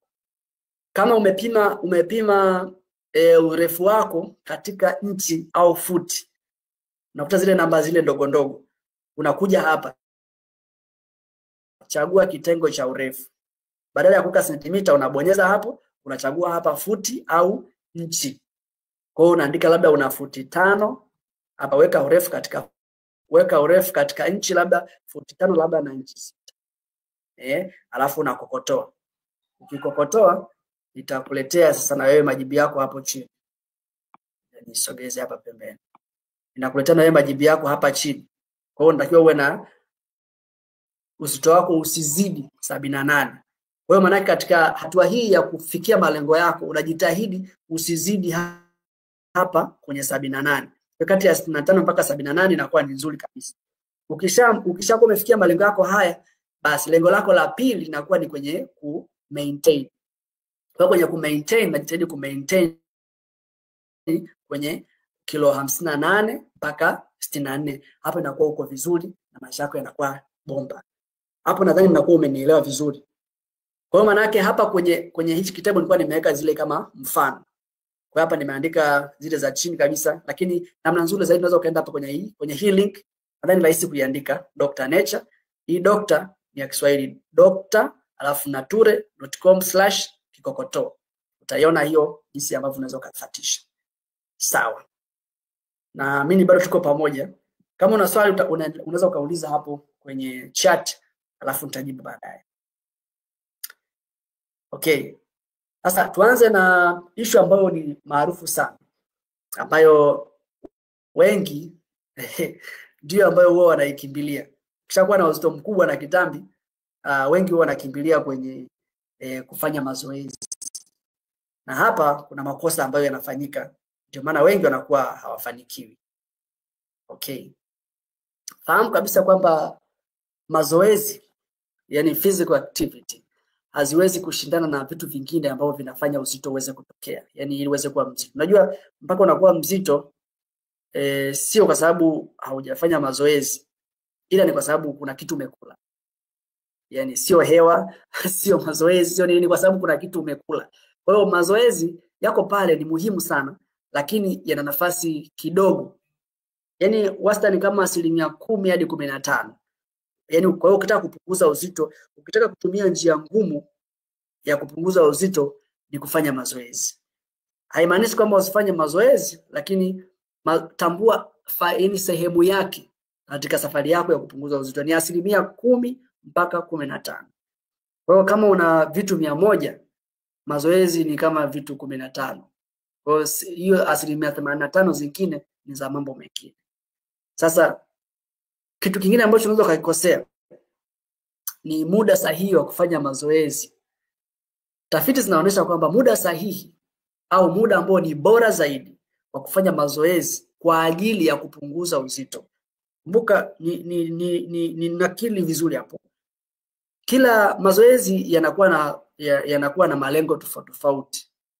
Lakini unapozungumza mazoezi kwa ajili ya kupunguza uzito, kwa ajili ya kuchoma mafuta ya ziada ya mwili, muda sahihi wa kufanya mazoezi ni asubuhi kabla haujala. Asubuhi kabla haujala. Narudia tena hiyo sentensi uishike vizuri. Muda mzuri zaidi wa kufanya mazoezi kwa ajili ya kupunguza uzito ni asubuhi kabla haujala. Yaani maana yake kwamba unaenda unafanya mazoezi kisha unakuja unapata breakfast yako. Huo ndio muda mzuri zaidi. Na sababu yake ni kwamba unapofanya mazoezi asubuhi yanatumia store ya glycogen. Glycogen ni hifadhi ya sukari ya ziada kwenye misuli. Kwa hiyo mazoezi yanaitumia hiyo sukari ya ziada kwenye misuli. Kwa hiyo glycogen ikipungua sehemu yake, mara nyingi ni 18% mpaka 20% ya ile store ambayo ipo kwenye misuli. Ikipungua kwa sababu ya mazoezi uliyofanya, mwili unatengeneza kama taarifa kwamba kuna store imepungua. Kwa hiyo tuanze kuvunja store nyingine ambayo ni store ya mafuta kwa ajili ya kutunza nishati na kutengeneza energy. Asubuhi, tafiti ndio zinaonyesha kwamba muda mzuri wa kuchoma mafuta ni asubuhi kabla haujala. Shika hilo na ulizingatie. Haimaanishi kwamba ukifanya mazoezi muda mwingine hautapungua au haitakunufaisha kwenye kuchoma mafuta. Matokeo yake ni kidogo sana. Yaani ni kidogo sana. Wewe unaweza ukasema matokeo ni makubwa kwa sababu umejiangalia wewe au rafiki yako. Lakini watu waliofanya tafiti kwa kuangalia watu maelfu na maelfu wamegundua kwamba asubuhi ndio muda mzuri zaidi. Okay. Jambo la pili. Aina gani ya mazoezi ni mazuri kufanya kwa ajili ya kupunguza uzito? Aina ya mazoezi ambayo ni mazuri au sahihi, kuna mazoezi mengi yanafanya kazi sawa. Yaani kuanzia yale mazoezi ambayo ni mepesi kabisa kama vile kutembea, kukimbia, kuendesha baiskeli, hata mazoezi mepesi kama gardening, kufanya bustani, kucheza, kuruka, mazoezi yote kama yale mazoezi mengi yanafanya kazi vizuri ya kupungua. Kwa hiyo usihangaika na mazoezi yale mazito sana, unatakiwa tufanye mazoezi ya kawaida. Sasa mazoezi sahihi yanategemeana sasa na wewe unavyopenda. Kwa mfano mimi napenda kuendesha baiskeli, napenda cycling. Kwa hiyo kwangu mazoezi mazuri zaidi yatakuwa ni baiskeli, kwa sababu nikifanya najisikia vizuri. Kwa kama najisikia vizuri, maana yake ni mazoezi ambayo naweza nikafanya kwa muda mrefu. Yaani naweza nikaamka asubuhi nikafanya mazoezi na sijisikie kuna uzito. Kwa hiyo sio rahisi nikaacha. Itakuwa ni mazoezi ambayo nitakuwa nayafanya kila siku. Kwa hiyo kama unapenda kutembea, tembea. Kama unapenda kukimbia, kimbia. Kama unapenda kucheza mpira, cheza mpira. Kama unapenda kuendesha baiskeli, endesha baiskeli. As long as hayo ambayo ukiyafanya unajisikia okay. Kitu kingine ni nani asifanye mazoezi. Kumbuka hapa tunajadili mambo ya kiafya, kwa hiyo sio kila mtu anaweza kufanya mazoezi. Kundi la kwanza la watu ambao hawataki kufanya mazoezi ni watu ambao wana uzito mkubwa sana. Yaani mtu una uzito 110, 120, 130, 140 na kuendelea. Mtu kama wewe sishauri ufanye mazoezi kwa sababu utajiumiza zaidi. Kwa hiyo utatumia njia zingine ambazo nimezielekeza mbele hapo, lakini usifanye mazoezi mpaka utakapopungua, utakapojisikia comfortable. Kwa sio vizuri unafanya mazoezi lakini unajisikia magoti yanauma, mgongo unauma, unapambana unajitahidi tu hivyo unajiumiza na hutapata matokeo mazuri zaidi, utaumia zaidi. Watu wengine ambao hawataki kufanya mazoezi, hasa mazoezi yale ya kuongeza pulse raising exercise, ya kufanya moyo unachangamka, wenye magonjwa ya moyo hautaki kufanya mazoezi mpaka upewe maelekezo na daktari wako. Kwa hiyo otherwise unaweza kutumia njia zingine ambazo nimeelekeza katika webinar hii uweze kutibu huo ugonjwa au kuondoa huo uzito mpaka ujisikie upo comfortable kuweza kufanya mazoezi tena. Nadhani makundi haya mawili nimeyakumbuka kwa haraka. Hautaki kufanya mazoezi kabisa. Au ukifanya mazoezi fanya yale ambayo lakini kama unasikia maumivu usifanye hata kutembea. Okay. Mazoezi ya kuondoa mafuta sehemu fulani tu. Kuna watu ambao wanataka kufanya mazoezi yale ya kuondoa mafuta tu mahali fulani. Nimegusia kidogo huko nyuma, hasa wadada wanataka kufanya mazoezi tu ya kuondoa tumbo peke yake. Sasa unajua mwili unafanya kazi tofauti, labda yani sio kama mgomba ambao ukiubonyeza mahali fulani hivi mafuta ukiyabonyeza Tunanielewa kwamba ukiyabonyeza yale mafuta ukiyagandamiza labda na sit up exercise, kwamba yale mafuta yataondoka, alafu mafuta mengine yatabaki. Yaani kwa mfano mafuta ya kwenye makalio yatabaki, ya kwenye matiti yatabaki, kwenye mikono yatabaki, lakini yanaondoka yale ambayo umeyagandamiza ya kwenye tumbo. Hiyo kitu haipo. Ni uongo. Mafuta, kuchoma mafuta, mwili unachagua sehemu za kuyachoma mafuta. Ukilazimisha kutumia energy, kwa mfano leo umefanya mazoezi, umetoka jasho, haimaanishi kwa sababu umefanya mazoezi ya tumbo ndio mafuta ya tumboni peke yake yanatoka. Mafuta yanaondoka, yanachomwa sawa sawa, yani yanachoma kwa rate ambayo mwili unaona ni sawa kulingana na seli ambazo zimebeba mafuta ya ziada. Kwa hiyo mazoezi kama hayo ya tumbo yanaweza kukusaidia kuimarisha misuli na kufanya toning hapo kwenye maeneo ya tumbo, lakini sio kwa ajili ya kuchoma mafuta sehemu tu fulani specific. Hiyo kisayansi haipo. Kwa hiyo ufahamu hilo jambo. Na ili uweze kufanikiwa kwenye swala la mazoezi, upate hizi 15% za mazoezi, inatakiwa ufanye mazoezi angalau kwa siku 5 kwa wiki. Kwa hiyo yani ufanye mazoezi kidogo kidogo angalau kwa siku 5 kwa wiki na kuendelea. Kwa hiyo kama ni haufanyi tu weekends itakuwa sio mbaya. Lakini sio kwamba unafanya mazoezi weekend alafu katikati ya wiki ufanye mazoezi. Haikusaidii. Kwa sababu siku ambazo ufanye mazoezi mwili una compensate. Mafuta yanarudi yale ambayo uliyachoma jana au uliyachoma juzi. Yanarudi kama kawaida. Ndio maana mtu unapofanya mazoezi alafu ukaacha, uzito unarudi. Unarudi tena zaidi ya vile ulivyokuwa. Kwa sababu mwili una tabia ya kama vile thermostat. Ulikuwa ni mnene, umelazimisha kuyatoa mafuta kwa haraka. Kwa hiyo ukiacha kile kitendo cha ukiacha kufanya kile kitendo ambacho unafanya kilichofanya mafuta yaondoke haraka, maana yake uzito unarudi tena, hasa kwenye mazoezi. Kwa sababu mazoezi yana tabia ya kuongeza appetite. Kwa hiyo ili uweze kufanikiwa kwenye mazoezi, hakikisha kwamba unafanya mazoezi most days of the week. Yaani kuanzia siku 5 na kuendelea.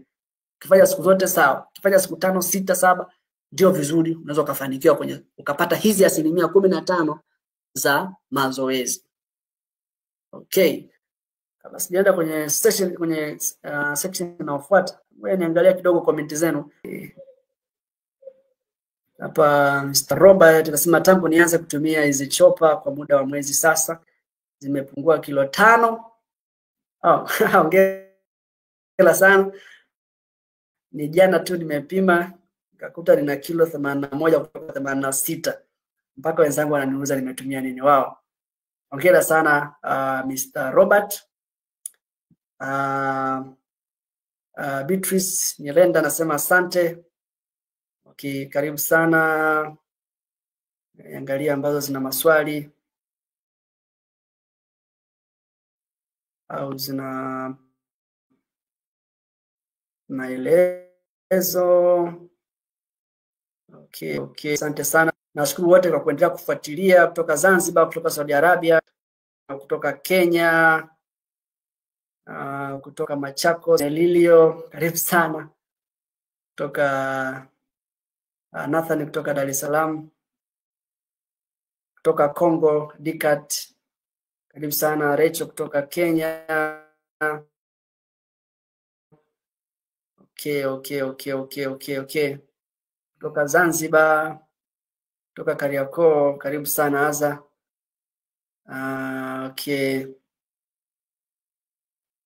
Okay. Huyu anasema Philip wa Polinali, Dr. mimi kutokana na sehemu nayoishi nashindwa kupata chopa, but nachofanya ni kusitisha mlo wa jioni. Nimefanikiwa sana, mfano kutoka kilo 105 mpaka 94 kwa mwezi. Wow, hongera sana. Wengine ambao hamjui jinsi ya kufanya hivyo nawaelekeza very soon. Haya, kitu kingine cha muhimu ambacho unaweza kukifanya. Hiki kitu hakina gharama yote. Kitu ambacho hakina gharama yote. Chenyewe ni kulala usingizi. Kulala usingizi kunachoma mafuta mara 2 zaidi. Yaani ukichukua watu wawili ambao wana lifestyle sawa, yani wanakula chakula sawa, wanafanya mazoezi sawa, kila kitu wanachokifanya ni sawa, lakini wana tofauti tu kwenye kulala. Mmoja analala muda mdogo kwa siku, mwingine analala masaa hayo 6:30 mpaka 7, 8 kwa siku usiku. Huyu ambaye analala masaa ya kutosha usiku anachoma mafuta mara 2 zaidi kwa kulala tu. Yaani kama huyu mwingine alipunguza kilo 3 kwa mwezi ambaye alikuwa halali, huyu ambaye analala anapunguza kilo 6, mara 2 zaidi kwa kulala tu, usingizi. Yaani imekaa namna fulani hivi, ni kama vile iko tofauti na jinsi ambavyo unaweza ukawaza. Unaweza ukawaza kwa sababu mtu kilala unaonekana kama mzembe, lakini hapana, ni kwa sababu zifuatazo. Moja, ukilala usiku hamu ya kula siku inayofuata, ukilala vizuri usiku, hamu ya kula siku inayofuata huwa mara nyingi inapungua. Yaani ni kama vile kwenye ubongo kuna sehemu ambayo inaridhika kwa kulala, kwa hiyo ina compensate na ile hamu ya kula. Lakini usipolala usiku vizuri, ukalala masaa 4, na masaa 3, 5, kesho yake bila wewe kujua utakuwa na hamu kubwa ya kula. Yaani utakula zaidi, utakula calories nyingi zaidi kuliko vile ambavyo ungekula kama ungelala vizuri usiku. Hiyo ni tafiti zimesema. Kwa hiyo una uwezo wa kuzidishia. Kwa hiyo hilo ni jambo la kwanza. La pili, ukilala vizuri usiku. Kulala vizuri ambapo kuna kumaanisha ni kulala angalau kuanzia masaa 6:30 mpaka 7:30 hapo katikati. Kina mpaka 8 sio mbaya. Kwa hiyo tuseme masaa 7 mpaka 8, 6:30, 7:30 hapo usiku. Na usiku na umaanisha ni kati ya saa 4 na saa 10 usiku huo umelala. Kwa hiyo yani masaa 7 mpaka 8 ya usiku, kati ya saa 4 na saa 10. Yani huo ndio muda ambao unatakiwa umesinzia.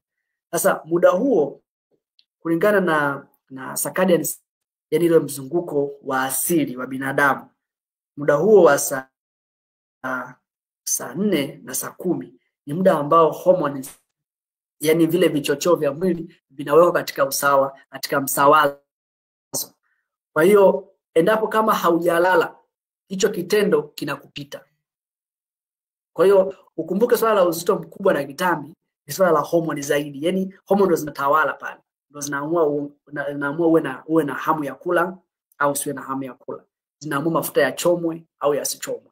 Kwa hiyo kama hormone hazija balance au zimekaa katika namna fulani, moja imekuwa juu kuliko zingine inavyotakiwa, maana yake ni kwamba unaingia kwenye matatizo. Ndio maana usipolala usiku vizuri, hicho kitendo cha hormone kubalance kinakupita.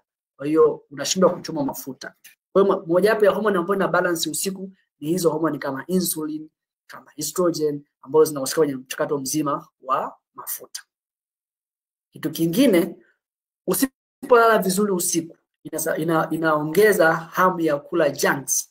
Junks ni vile vyakula ambavyo matap, vitu kama soda, chocolate, biscuit. Yaani unakuwa unatamani kula vitu vimekaangwa. Yaani afu hiyo inatokea bila wewe kujua. Yaani wewe haujui chochote. Unashangaa tu yaani unatamani tu kukila. Unatamani tu kuvila. Kwa sababu haujalala vizuri usiku. Kwa hiyo ndio maana hii inakuja kuleta maana kwamba mtu ambaye hajalala vizuri usiku anakuwa hawezi kuchoma mafuta vizuri, lakini yule ambaye analala vizuri usiku anachoma mafuta zaidi. Very simple. Yaani ni trick rahisi. Kwa maana hakikisha kwamba mambo yako ya jioni unajitahidi unamaliza mapema. Kama ni issue ya kula mapema, kama ni issue za ibada, mazungumzo, kama ni shughuli fulani za nyumbani, zinaisha mapema ili angalau saa 3 hapo, saa 3:30 unapanda kitandani ili saa 4 uwe umesinzia. Ukiamka hata asubuhi mapema saa 10:30, saa 11 bado ni vizuri, unakuwa umepata ule muda wako wa kulala ukapumzika vizuri usiku. Na kama unapata shida ya kulala usiku, ni vizuri kumtafuta mtaalamu akakusaidia jinsi ya kusolve hilo tatizo ili uweze kupata hii faida ya kuchoma mafuta mara 2 zaidi bila kufanya kitu chochote wakati wa usiku. Okay. Next up, kitambi chako. Vipi kama kitambi chako ni sugu? Vipi kama kitambi chako ni sugu? Na hiyo kuna vitambi ambavyo au uzito ambao hausikii dawa. Yaani hata ukinywa dawa gani hauishi. Akiishi. Hata ukifanya diet gani au ukifanya mazoezi kiasi gani, hakistuki wala hakibadiliki. Unatakiwa kufanyaje? Kitu cha kwanza, kuna vitu ambavyo ni common ambavyo vinasababisha hii hali kutokea. Kuna vitu ambavyo ni maarufu, na kitu ambacho kwangu nimegundua ni kinapata watu wengi zaidi ni baadhi ya dawa. Yaani kuonesha hapa kuna dawa moja inaitwa hii hapa. Hii dawa inaitwa Pregabalin. Pregabalin ni mojawapo ya dawa ambazo zinatolewa kwa watu ambao wanakuwa na shida za maumivu ya neva, labda miguu inawaka moto. Mara nyingi anatolewa dawa kama hizi zinasaidia kupunguza aina hiyo ya maumivu.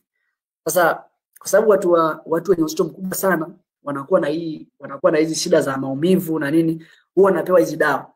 Inaweza kuwa ni Pregabalin ya aina hii au aina nyingine, lakini yenye katika familia ya hizi Gabalin. Unaona tu ina maneno kama hiyo, Gabalin. Ila inaweza likabadilika. Sasa hizi dawa pamoja na kwamba zinasaidia kwenye kupunguza maumivu, lakini zinaongeza uzito. Yaani zinapunguza metabolism ya mwili. Ile michakato ya mwili kutoa mafuta, michakato ya mwili kufanya kazi zake zinapungua. Kwa hiyo matokeo yake ni kwamba hizi dawa zinaanza kufanya uongezeke tena uzito. Kwa kile kitu ambacho kilifanya mara ya kwanza upewe dawa kinaongezwa na dawa. Inakuwa ni kama kamchezo fulani. Yaani kitu ambacho kilifanya upate shida ya miguu kuwaka moto ni uzito mkubwa. Alafu unapewa dawa ambayo inaongeza uzito. Kwa maana yake utaendelea kutumia dawa na mwisho wa siku hizo dawa zitakuwa tena hazisaidii kwa sababu hali itakuwa ni mbaya zaidi. Kwa hiyo kitu cha kwanza ambacho naona kinafanya watu wanakuwa hawapungui uzito licha ya kujaribu sana vitu vyote ambavyo ni sawa, ni baadhi ya dawa ikiwemo hizi dawa Pregabalin. Dawa nyingine ambayo nilisahau kuweka kwenye slide ni dawa za uzazi wa mpango. Hizi dawa za uzazi wa mpango vidonge, sindano, njiti vile kuweka. Hizi dawa zinakuwa na hormone, ambazo hizi hormone zinaenda kuvuruga pia mfumo wa hormone, zinasababisha uzito pia unakuwa ni ngumu sana kushuka. Kwa kama unatumia hizi dawa, of course kuna dawa zingine pia kama unatumia dawa na uzito wako unahangaika nao, vizuri kumuona mtaalamu pia akakusaidia kubaini endapo kama hiyo dawa inaweza ikawa inavuruga metabolism. Kwa hiyo mmoja wapo sababu kubwa sana ya kwanza ni hizi dawa. Kwa kama unatumia dawa yoyote ni vizuri ukaonana na mtaalamu kama mimi nikakusaidia kujua kama zinafanya metabolism kupungua. Wakati mwingine pia unaweza ukagoogle. Na vitu vingine siku hizi dunia inavyoendelea sio mpaka uulize kila kitu. Unaweza hata ukagoogle, unaingia hata kwenye ChatGPT au kwenye Perplexity au hata kwenye Google yenyewe, unaandika tu kama hiyo dawa inapunguza metabolism. Kwa hiyo unakuwa unajua hii dawa inaleta shida. Unaweza ukatafuta mbadala au katibu huo ugonjwa ambao unahitaji hiyo dawa. Hiyo kitu cha kwanza. Kitu cha pili ambacho unatakiwa ukifanya ni kufunga. Kufunga ni njia moja very powerful kwenye swala zima la kukua uzito. Yaani uzito wako hata kama umekuwa ni sugu, umeshindikana, yani ukifunga kwa neema ya Mungu lazima utapungua. Na sio tu hewani, tafiti zimeshafanyika. Na zimefanyika Marekani, zimefanyika Canada, kwa watu ambao uzito wao ni mgumu au pungui, wakafanya hii program ya kufunga. Sasa ili uweze kufunga na upate matokeo, kuna kufunga kwa aina mbili. Kuna kufunga kwa muda mrefu, alafu kuna kufunga zile za muda mfupi. Zile kufunga za muda mrefu sio effective kwa sababu changamoto zake zinatakiwa na usaidizi wa kitaalamu ili usije kupata changamoto za kiafya. Lakini ni ngumu kwa muda mrefu. Sababu ukakosa virutubisho kwa sababu hauli kila siku kwa muda fulani, kwa muda mrefu, inaweza kuletea deficiency na magonjwa. Lakini nazungumza ambao ni nzuri na kila mtu anaweza kaifanya tena kila siku ni kufunga kwa muda mfupi. Na kufunga kwa muda mfupi kupo kwa aina mbili. Lakini hapo nataka nikuzungumzia ambao kuna nguvu zaidi na rahisi kufanya ni ile kufunga intermittent fasting. Intermittent ni kwa masaa fulani kwa siku. Yani kati ya masaa 12 mpaka masaa 21 kwa siku. Ukifunga kwa masaa 12 mpaka masaa 21 kila siku, wewe unakuwa umefunga. Hiyo tunaita intermittent fasting. Sasa kwenye issue ya kupungua uzito na kitambi, ili uweze kupata hizo faida kwenye huo mfumo, hayo masaa unayofunga, yani lazima hayo masaa unayofunga yahusishe masaa ya usiku. Kwa hiyo kama ni masaa 12, maana kama masaa 12 ufunga yawemo na ya usiku. Ufunga kuanzia saa 12 mpaka saa 12 jioni. Hapana, hautapata matokeo. Yaani hata kama unakula kamlo kamoja kwa siku afu mlo wenyewe ndio jioni, hautapata matokeo mazuri. Kwa hiyo lazima ukifunga ufunge masaa 12 hadi masaa 21, lakini masaa ya usishe ya usiku. Kwa mfano, umekula chakula chako cha asubuhi labda saa 2 saa 3, alafu ukala chakula chako cha jioni labda saa 9 saa 10, alafu ukamaliza hapo kala mpaka kesho. Kwa maana yake unakuwa umefunga kuanzia saa 10 mpaka kesho labda saa 2 tena. Maana yake kuna yale masaa 12 ya jioni, alafu kuna 2 ya asubuhi 14, na haya mawili ya jioni tena inakuwa 16. Kwa hiyo unakuwa umefunga kwa masaa 16. Kama unamaanisha umekula mpaka saa 12 jioni, alafu na kesho saa 2 asubuhi, inamaanisha umefunga kwa masaa 14. Hiyo ndio kufunga ambayo namaanisha. Kwa hiyo kwa formula rahisi iweze kubenefit kwenye hii ya kufunga, ambapo very powerful, hata kama uzito wako ni mgumu au hutaki kushuka au na kitambi hakitaki kuondoka, hata usipohangaika na madawa na vitu mengi, hakikisha kwamba unafanya hii program vizuri. Unahakikisha kwamba unakula mapema. Yaani kile chakula cha jioni unakula mapema kadri ambavyo inawezekana. Yaani giza lisiingie ukiwa bado unapambana na masuala na saha. Uweze kula mapema. Kwa hiyo ukila saa 12, ukila saa 10, ukaweza kula saa 9, inakuwa ni vizuri sana. Mpaka kesho tena. Inakuwa ni vizuri. Na ukifanya kwa siku 2 3 unajisikia comfortable na usikija wala usiogope kwamba njaa itakuuma. Kwa sababu ukiwa kwenye hii program na ukaifanya serious, hizi janja za mara kwa mara zinaisha. Unakuwa unajisikia tuko vizuri, uko fresh. Na ile ya kuamka usiku kutafuta chakula unakuwa uipati tena, kwa sababu ile resistance inaendelea kupungua. Na kitu kingine ni hapo muhimu, ukifanya hii njia ya kufunga ambayo naizungumza, hata kama hauna uwezo wa kubadilisha chakula. Unajua kuna watu ambao wapo kwenye mazingira ambayo labda wewe ni mtoto, kwa sababu wewe ni mtoto sasa, maana yake unategemea kula chochote ambacho kimeitwa mezani. Una uwezo wa kuelekeza nini kipikwe nini kisipikwe. Una uwezo wa kuchagua.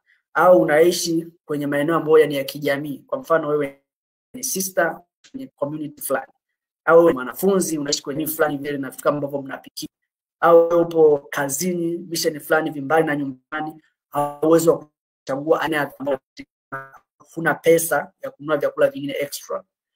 Unaweza kutumia hii njia na ikakusaidia kubaki kwenye track, either kubaki kwenye program, kumaintain au hata kupungua uzito. Badala ile ya kujinyima, ukifanya hii ya restrict kula wakati wa usiku, maana mapema zaidi jioni, piga ishi mpaka kesho asubuhi, haujabadilisha ile haujabadilisha vile ambavyo unakula. Hata kama hujabadilisha vile vyakula, unakula vile vile kawaida, itakunufaisha sana. Utashangaa unapata matokeo bila kutumia nguvu kubwa. Nadhani hapo umenielewa. Hiyo kufunga iko very very powerful.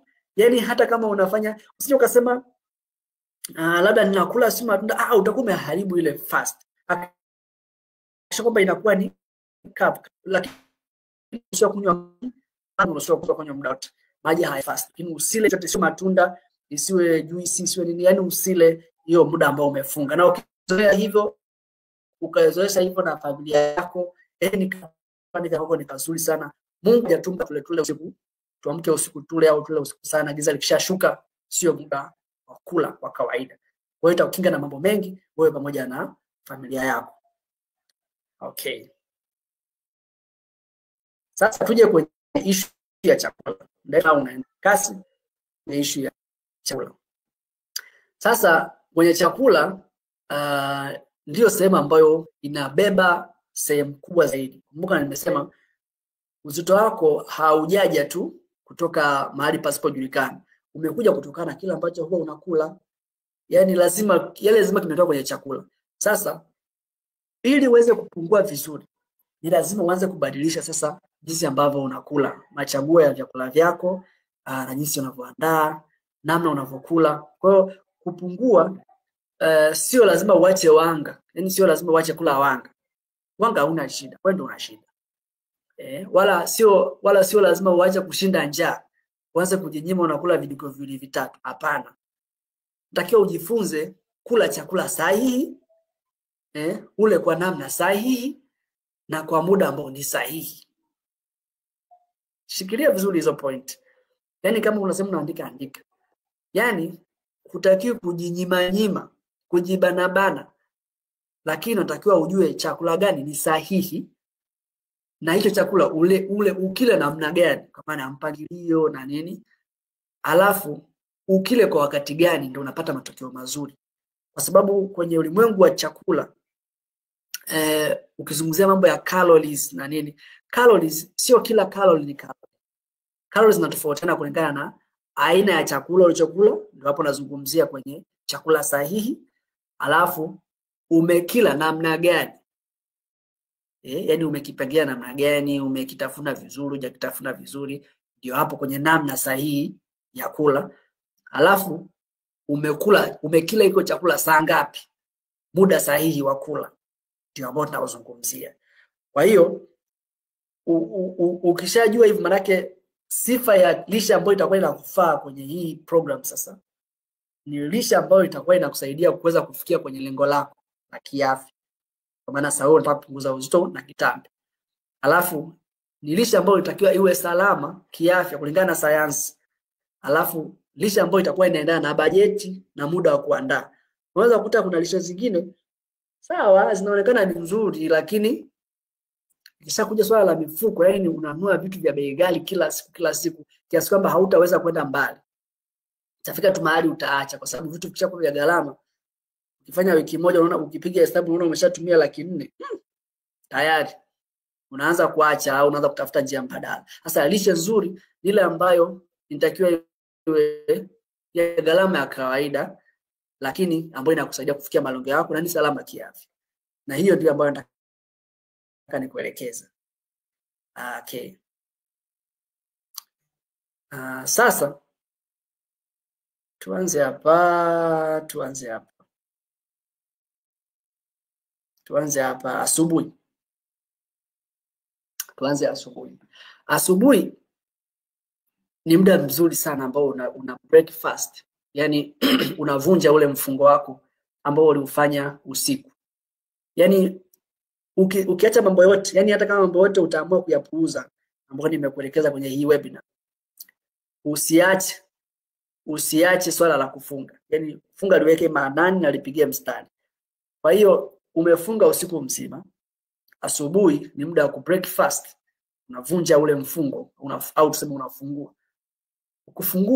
Unafungua kwa chakula ambacho kinaondoa matakataka mwilini, kinaondoa masumu, kinaondoa mavitu ambayo yamebaki kwenye, inafanya ile mfumo wa chakula uwe msafi na kupatia nishati na kupatia sukari nzuri au wanga mzuri wa kusaidia kuanza siku yako kwa furaha, kuanza vizuri.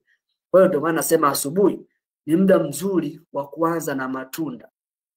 Yaani hapa nasitiza matunda aina 3 hadi 4.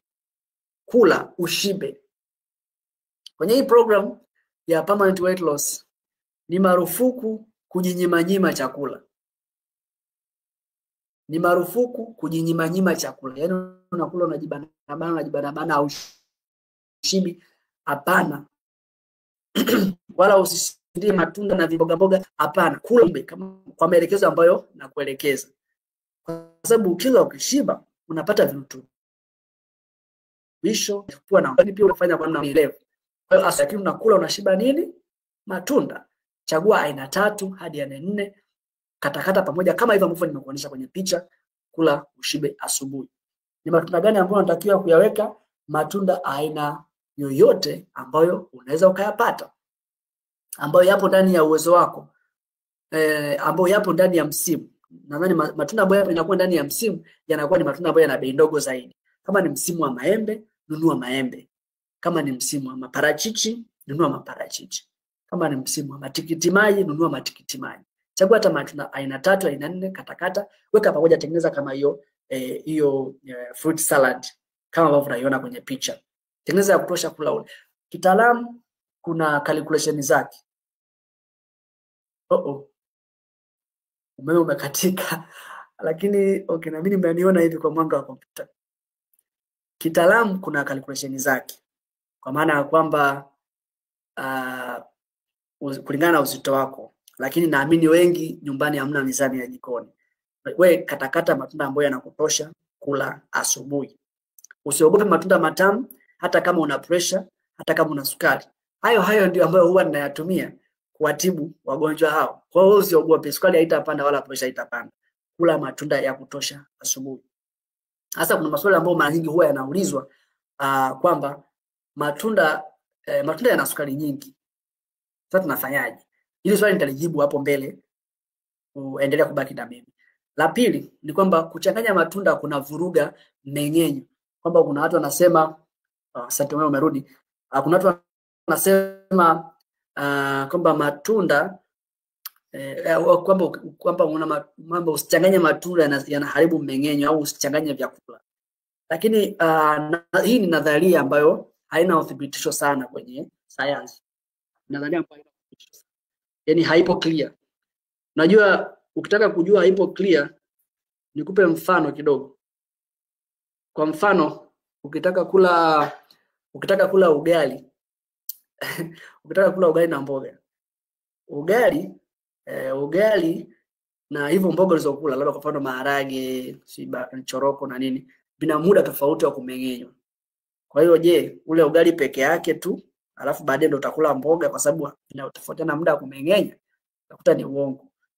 Au ukila labda kande, ndani kuna maharage na mahindi, yana muda tofauti wa kumeng'enywa. Je, vile tofauti kwa sababu vina muda tofauti wa kumeng'enya, kwamba ule mahindi kwanza baadaye utakula maharage, havina mashiko. Kwa hiyo tafiti hazipo clear kwamba hiyo kitu kina apply. Kwa hiyo kula matunda, kwa sababu kwenye matunda kitu ambacho kipo kwenye tikiti maji, yani virutubisho ambavyo kwenye tikiti maji havipo kwenye embe. Virutubisho ambavyo vipo kwenye embe havipo kwenye ndizi. Kwa hiyo ukivichanganya unapata virutubisho tofauti ambavyo usingeweza kuvipata kwa kula kitu kimoja. Yaani unaelewa logic yake. Lakini cha muhimu usichanganye mavitu mengi sana mara moja. Wewe mwenyewe utaanza kujisikia vibaya, hauhitaji hata tafiti. Lakini kwa vitu vichache kama 4, 3 unapata ile combination nzuri. Cha msingi ladha yake unaipenda na unaweza ukamudu kuvinunua. Enjoy chakula chako. Asubuhi pia ni muda ambao unaweza unaruhusiwa kunywa chai ya viungo. Chai ya viungo, mdalasini, karafuu, tangawizi, majani kama majani ya parachichi, majani ya limao. Viungo vyote ambavyo wewe unapendelea unaweza kuvipata. Ni muda mzuri pia unaweza ukanywa chai ya viungo. Unaweza ukaanza kabla ya matunda au ukainywa baada ya matunda, bado ni nzuri, inakubalika. Lakini vile vile asubuhi unaweza ukala nuts, hizi njugu kama karanga, almond, korosho, macadamia, walnut, ufuta, vitu kama nuts za aina zote unaweza ukazila pia asubuhi. Na hizi nuts unaweza ukazichanganya na matunda. Unaweza ukazila pamoja na matunda au ukazila zenyewe kama zenyewe. Bado inakubalika kabisa. Lakini hakikisha umekula matunda asubuhi, umeshiba. Hiyo ndio jambo la kupigia mstari la maana kabisa. Haya, tuje mchana na jioni. Mchana na jioni ni lishe ambazo zinafanana. Mchana na jioni ule mpangilio wako unafanana. Mpangilio wako unakuwa ni kwamba unaweka kachumbari pamoja na chakula kingine. Yaani chakula chako lazima kiwe na kachumbari pamoja na chakula kingine. Yaani kama hivi, Umeona hapa juu kuna hiyo kwenye chombo chekundu kuna kachumbari, alafu hapa chini kuna ugali lishe, alafu kuna hizo ni njegele pamoja na mboga za majani. Huu ni mfano, sio lazima iwe hivi. Kwa hiyo kachumbari pamoja na hiki chakula kingine. Kwa hiyo unapokuwa unakula, unaanza na kachumbari. Yaani unaanza na hiyo ya kwenye bakuli nyekundu, unaanza na kachumbari, ukimaliza unaanza kula hiki chakula kingine. Kwa hiyo usi break gap. Yaani usisubiri kwa muda fulani kama umekula kachumbari alafu baada ya nusu saa ndio ule chakula kingine. Hapana. Ukishamaliza kula kachumbari inakuwa ni kama chakula kimoja. Unakula cha msingi tu, unaanza na ile kachumbari, alafu kimaliza ile kachumbari unakula hiko chakula chako kingine. Nitafafanua vizuri cha kachumbari ni nini na hiko chakula chako kinakuaje. Cha msingi hiyo uanze na kachumbari kwanza, ukimaliza kachumbari tu unaendelea hapo hapo na chakula kingine. Sasa kwa nini tunasema mtu aanze na kachumbari? Kachumbari ni mchanganyiko wa mboga mbichi. Mboga mbichi aina 3 hadi 4. Naweza kaka zaidi sio mbaya. Lakini aina 3 hadi 4 mchanganyiko wa hizo mboga mbichi.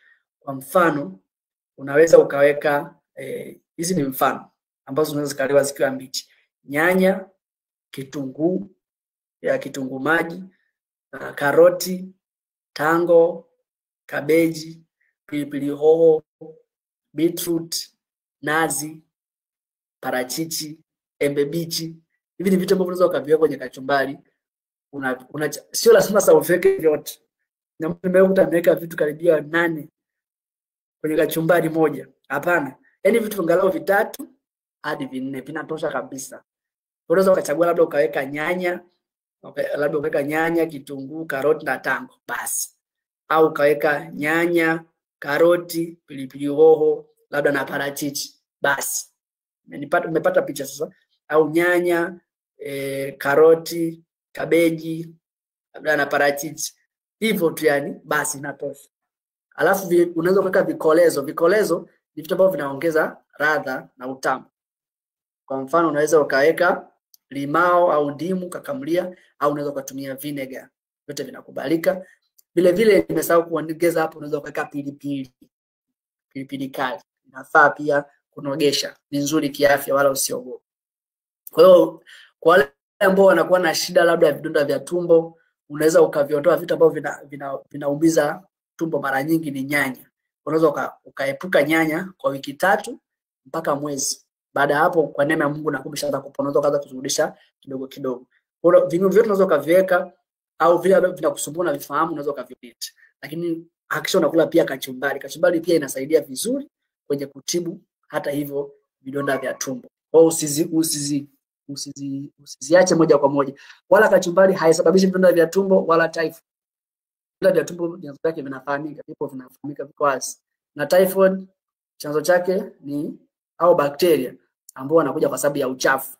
Kwa hiyo unapokuwa unaandaa kachumbari, jitahidi kuandaa vizuri, ioshe vizuri kwa maji tiriri. Unaweza kutumia vinegar pia kuosha au baking soda. Iwe safi kabisa kwa sababu inaliwa ikiwa mbichi ili kusiwe na hao vimelea. Okay. Sasa kwa nini tunakula kachumbari? Kwa nini nimesisitiza sana kwa herufi kubwa kachumbari ndio ianze? Faida ya kwanza kula kachumbari ni hizi zifuatazo. Ya kwanza, inakupatia negative caloric effect. Negative caloric effect ni kwamba unapokuwa unakula chakula, kwa mfano unakula ni tuseme umekula ka ugali fulani. Ule ugali labda tuseme utakupatia calories 500. Hizo namba za kufikirika tu. Unakula ugali wako, tunategemea ugali utakupatia calories 500. Lakini tunavyosema negative caloric effect, negative maana yake ni kitu hasi. Kwa hiyo unapoanza unaanza kachumbari inakupatia nakita negative caloric effect. Kwa hiyo badala ya kupata zile calories 500 kutoka kwenye ule ugali ambao umekula, lakini kwa sababu umeanza na kachumbari, unajikuta mwisho wa siku calories ambazo zinaingia zinakuwa labda 300 au 200 zinapungua kwa sababu umetumia kachumbari. Nataka niende chap maana muda wetu utupa mkono. Unapata kwa hiyo maana inakusaidia usiwe na makalorisi mengi ambayo unayapata kutokana na kile chakula ambacho umekula, kwa sababu tu umeanza na kachumbari. Sio kwa sababu umekula kachumbari baadaye, ila kwa sababu umeanza na kachumbari. Haya. Alafu vile vile inakusaidia kuboresha ladha ya chakula. Ukianza kula kachumbari, chakula ile kinakuwa na ladha fulani ambayo ni nzuri zaidi. Kuliko ukianza ukila bila kachumbari. Lakini vile vile kwanza kula kachumbari ili usije ukasema baadaye umeshiba. Maana ukishaanza kula chakula kingine utashiba, alafu utasema kachumbari haina nafasi na tumboni. Bora ianze kwa sababu yenyewe ni ya muhimu sana kusaidia kwenye safari ya kupungua uzito na kupatia afya nzuri kwa ujumla. Lakini vile vile kachumbari inakifanya chakula ambacho unakula kiwe chakula hai. Nikisema chakula hai ni chakula ambacho kinaufaa mwili wa binadamu, chakula ambacho kinaupatia mwili virutubisho na kinaujenga. Kwa hiyo kachumbari inaufanya kile chakula ambacho unakula hata kama kina mapungufu fulani ya viambata ambavyo umeweka au maandalizi, lakini kachumbari inarudisha ule uhai wake. Lakini pia kachumbari inasaidia kuongeza nyuzi lishe kwenye chakula. Nyuzi lishe ni muhimu sana kwenye kufanya uweze kupungua uzito. Kwa hiyo kachumbari pia inakupa pale kuweza kuongeza zile nyuzi lishe ili uweze kupata faida nzuri ya kupungua haraka. Lakini vile vile kachumbari kwa sababu ni mbichi inasaidia kuleta vimeng'enya vya chakula ambavyo havijaharibiwa na joto. Kwa hivyo vinasaidia hata chakula kinaweza kumeng'enya vizuri. Ukitaka kugundua hii kitu ni kwamba ukila chakula kwa mfano mchana umekula wali bila kachumbari, unaweza ukaenda ukasinzia na usifanye kazi zako. Lakini ukianza na kachumbari alafu ukala wali wako hautasinzia kwa sababu chakula kitameng'enywa vizuri. Ukitaka kujaribisha unaweza kujaribu hata kesho. Haya. Chakula vile vile kwanza na kachumbari kunasaidia kuondoa sumu kwenye mfumo wa chakula. Inasaidia kuondoa sumu kwenye mfumo wa chakula. Kwa hiyo vile vyakula ambavyo umekula kwenye milo iliyotangulia huwa mara nyingi vinatengeneza baadhi ya sumu karibu 34. Kwa hiyo ukianza na kachumbari vinasaidia kuondoa vile visumu na unapata faida nzuri kwenye chakula chako. Okay. Hapa niko na Eunice. Eunice kutoka Dar. Nashukuru sana nimetumia matunda nimepungua kilo 5 kwa mwezi. Hongera sana Eunice. Hongera sana. Okay, huyu Rachel Maho, je, naweza kula matunda pekee usiku pamoja na chopa kama una kachumbari? Kwenye issue ya usiku nitaeleza hapo unafuata. Utaratibu wa jinsi ambavyo unaweza ukapangilia vizuri na jinsi ambavyo unaweza ukaweka vizuri hivyo chakula. Hasa cha usiku, yes. Okay, hapo Beatrice, hapo kwa kufunga Dr. nina swali. Sisi kama Waislamu tunafunga Ramadhani na huwa tunashauriwa tukifungua tupate kitu cha sugaring. Hivyo wakati wa kufungua kama tende, wengine hatutumii vitu vya sukari. Okay, ni sawa. Tende ni tunda ambalo ni kavu na wanga mwingi lakini lipo neutral. Yaani haliongezi uzito wala halikusaidii kupunguza uzito. Kwa hiyo bado unaweza kuitumia kama unaweza kuitumia syrup yake kama badala ya sukari. Haina shida kwa sababu inaendana na ipo vizuri kwenye kiafya, lakini kwenye maadili ya kidini inaingia vizuri. Kwa hiyo bado tango ni tunda. Okay. Tango ni mboga. Kwa hiyo mara nyingi inafaa ingie kwenye kachumbari za mboga. Japo ni mambo ya mboga ambazo ziko neutral, anaweza zikacheza na huko. Yaani ni kama vile ilivyo nyanya. Nyanya unajua ni tunda, lakini linachukuliwa kama mboga pia. Lakini parachichi ni tunda na wakati huo pia lina nature, linaingiliana na mboga pia. Ni kama vile tuna hilo tango. Kwa hiyo hakuna mstari ulionyooka. Haya, mambo ya kuzingatia kwenye chakula cha jioni. Kitu cha kwanza, usile kama ratiba za zamani. Yaani achana na ule utaratibu wa kula eti kwa sababu ni muda wa kula. Unakula tu pale kama unajisikia una njaa. Kwa kama hujisikii kuwa na njaa usile. Alafu wakati wa jioni amani wakati wa usiku lenga kabisa kukula. Lakini kama vile unataka kula, jisikia unataka kula kwa kitu fulani kidogo, unaweza ukala chakula chepesi kama vile green smoothie Unaweza ukala kachumbari kubwa. Kachumbari kubwa maana yake unakula kachumbari, unaweza kukamle na labda vijegele, ukaweka matunda, amini ukaweka labda vinjegele, vinjugumaa ambavyo vimechemshwa. Ukapata saladi ambayo inakusaidia kujisikia kushiba zaidi. Hivi vinaweza kula matunda lakini mapema zaidi. Na kama una njaa kabisa, fuata kanuni kama vile ambavyo tumejifunza ile ya mchana. Kwa maana unaanza na kachumbari then chakula kingine. Haya. Okay. Vitu vya kuepuka, epuka maziwa ya wanyama, epuka nyama zote nyeupe na nyekundu pamoja na kuku na mayai, samaki, yani vyakula vyote ambavyo havijatokana na mimea, ni vizuri ukaviepuka, vitakuchelewesha. Lakini pia epuka vyakula ambavyo vimesindikwa kwenye packet au vimetoka kiwandani kama soda, vitu tamtam, chocolate, biscuit, vitakuchelewesha pia. Lakini vyakula vilivyochakatwa kama sukari na nafaka zilizokobolewa pia vitakuchelewesha. Na epuka pia kunywa juisi za matunda. Usitengeneze juisi. Kula matunda kama matunda, sio juisi yake. Haya. Inawezekana unajiuliza kwamba utapata protein. Protein kwenye mfumo huu wa kula unaipata kwenye mimea. Ukila maharage, ukala njegele, unapata protein ya kutosha kabisa, wala huna haja kuwa na wasiwasi na kiasi cha protein ambacho unakipata. Lakini vile vile samaki, kwa nini nasema samaki usile, wana shida gani? Samaki hawana shida kubwa, lakini shida yao kubwa ni mbili. Ya kwanza, samaki wanaongeza usugu wa insulin. Yaani wanafanya ile shida ambayo ilikufanya mara ya kwanza upate uzito mkubwa, ile usugu wa insulin, samaki pia wanaongeza usugu wa insulin. Lakini pia samaki wanakuwa na samaki wengi ambao tunapata sasa hivi wanakuwa contaminated na madini tembo, hizi heavy metals kama mercury na nini, ambazo zinasababisha inflammation na kurudisha nyuma kwenye mpango wako wa kupungua. Lakini kuhusu wanga, kwa nini nasisitiza watu tule vyakula vyote vya asili kama hivyo matunda, viazi, hata kama vina wanga? Ni kwa sababu wanga wa kwenye matunda na wanga kwa maana ya sukari zile za kawaida vikiingia kwenye damu, of course vinakuwa vinafanana. Yaani ina kama hivi, ukila wanga labda ni kwenye ndizi, maembe, kwenye viazi, wanga au aliyekunywa soda, wanga zinakuwa ni wanga, yani wanga ni ule ule. Lakini utaratibu unakuja hapa kwenye kufyonzwa. Utofauti unakuja hapa kwenye kufyonzwa.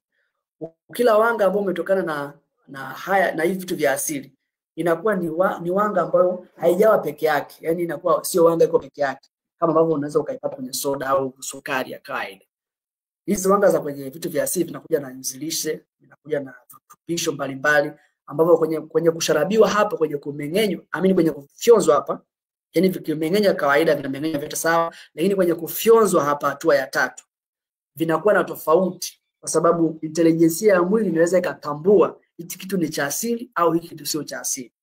Hivi vitu ambavyo vinakuja na nyuzi lishe na virutubisho kwenye mfumo wa kufyonzwa hapa, unaweza ukatambua na ukachagua vitu vya kufyonzwa. Lakini pia zile nyuzi lishe zinakuwa ni kama vile nyavunyavu fulani ambazo zinazuia virutubisho visiingie, hasa hizi sukari zisiingie kwa wingi kwenye mfumo wa damu. Tofauti na umekunywa soda, sukari inaingia tu kwa kufuata ile kwamba upo na concentration kubwa na upo na concentration ndogo, kwa zinaingia kwa wingi. Kwa utofauti upo hapa kwenye kufyonzwa. Lakini zikishaingia kwenye damu, sukari ni sukari. Mwili hawezi kusema hii sukari imetoka kwenye embe, hii imetoka kwenye soda. Sukari ni sukari zikishaingia kwenye damu. Lakini kwenye kufyonzwa hapa zinakuwa tofauti kutegemeana na chanzo cha hiyo sukari. Kuna video nilieleza kwa kirefu sana kwenye YouTube, unaweza kukaa kwenye channel yangu, nimefafanua kwa upana zaidi kuhusiana na hivi vitu utofauti wake. Sasa okay. Njia nyingine ya mwisho ambayo nataka nikuelekeze ya kufikia malengo yako kwa haraka zaidi, uweze kupunguza uzito kwa haraka ukiwa umelala, ni kwa kutumia hii product yangu ambayo nimekutengenezea. Mtu ambaye labda kwa namna moja au nyingine unataka kufikia malengo yako mapema zaidi, au au unapata changamoto, uwezi kufuatilia chakula kulingana na mazingira ya kazi na ubize na vitu kama hivyo, product kama hii inaweza kukusaidia ukaweza kufikia malengo yako mapema zaidi. hii product sio mbadala wa yote ambayo nimeyazungumza, lakini ni kitu mojawapo au ni silaha mojawapo ambayo inakusaidia kuweza kufikia malengo yako kwa haraka zaidi. Hii product inaitwa Easy Chopper. Nadhani product ambayo ni maarufu na wengi wenu mnaifahamu. Lakini kwa wageni ambao hamfahamu ni kwamba ukitumia Easy Chopper, kitu cha kwanza itakusaidia kupunguza njaa za mara kwa mara. Kwa hiyo huna haja ya kujinyima chakula au kufanya diet za kushinda njaa ili upungue. Lakini vile vile itakusaidia kupunguza uzito kitambi. Kwa hiyo itakusaidia kupata ule muonekano mzuri ambao unakufanya usiweze kuvaa nguo zako nzuri na usiweze kuvutia. Lakini vile vile itakusaidia kupunguza uzito uliozidi, kwa hiyo utakuwa mwepesi na usiye na maumivu.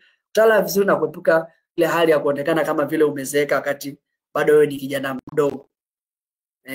Lakini vile vile Easy Chopper itakusaidia kutibu vidonda vya tumbo na shida za gesi. Kwa hiyo utasaidia kuweza kula vyakula ambavyo tunaelekezana bila masharti. Na vile vile itakusaidia kubalance hormone, kwa hiyo itakupunguzia maumivu ya hedhi, utakuwa unapata zako vizuri, utaondoa maumivu yale wakati wa tendo. Kwa mwanaume itakusaidia kurudisha zile nguvu, na kwa ujumla itasaidia kujenga ndoa yako na kuepusha na magonjwa ambayo na kisukari, kwa sababu utabalance mfumo wa hormone vizuri. Vile vile Easy Chopper itaboresha muonekano wa ngozi yako. Kwa hiyo utaonekana sura fulani vizuri ya kuvutia, kwa sababu afya yako inarejea. Na itakusaidia kutibu ganzi kwenye miguu na mikono, na kusaidia kuondoa maumivu ya mwili, maumivu ya magoti, ya mgongo, na kusaidia kutibu mzio, pumu, allergy hapa na pale, inakusaidia kuyaondoa. Lakini vile vile itakusaidia kuimarisha kinga ya mwili na kutibu maambukizi, vikohozi, mafua, maambukizi kama ya kwenye kibofu, cystitis na UTI sugu. Itakusaidia kupunguza cholesterol, mafuta mabaya. Kwa hiyo itakusaidia kukinga na hatari ya kupata magonjwa ya moyo pamoja na kiharusi. Lakini vile vile itakusaidia kuondoa uric acid na kutibu gout, hata kama ni sugu, umejaribu kutibu kwa muda mrefu na haitaki kuisha.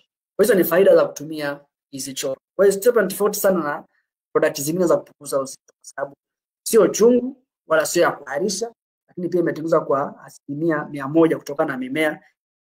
Kwa hiyo haina makemikali yoyote ambayo unaweza kudhuru afya yako.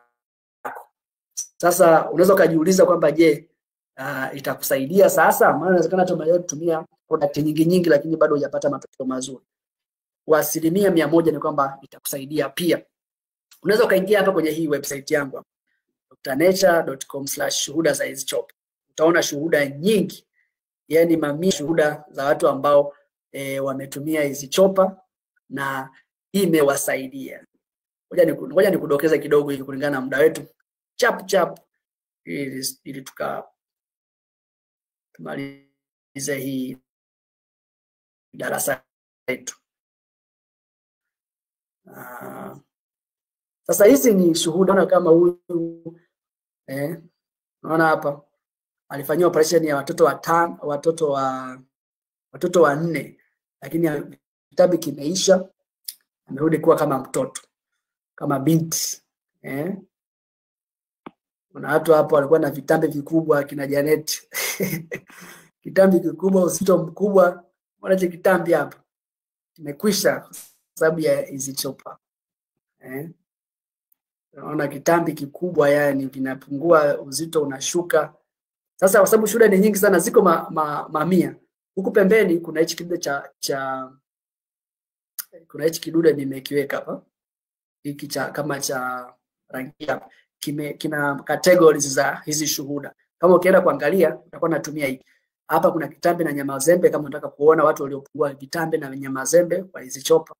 Hapo utaona ukibonyeza hapo utaona watu waliopungua uzito mkubwa, kilo 10, kilo 20, kilo 30 kwa Easy Chopper. Utaona hapa vile vile vidonda vya tumbo ambao wamepona vidonda vya tumbo kujaa gesi, viungulia kwa Easy Chopper. Hapo utaona waliopungua cholesterol wamekaa vizuri, waliopungua uchovu na maumivu, waliotibu maumivu ya migongo, waliotibu maumivu ya miguu, ganzi, maumivu ya kichwa. Ni nyingi sana, toshi kuonesha zote. Zote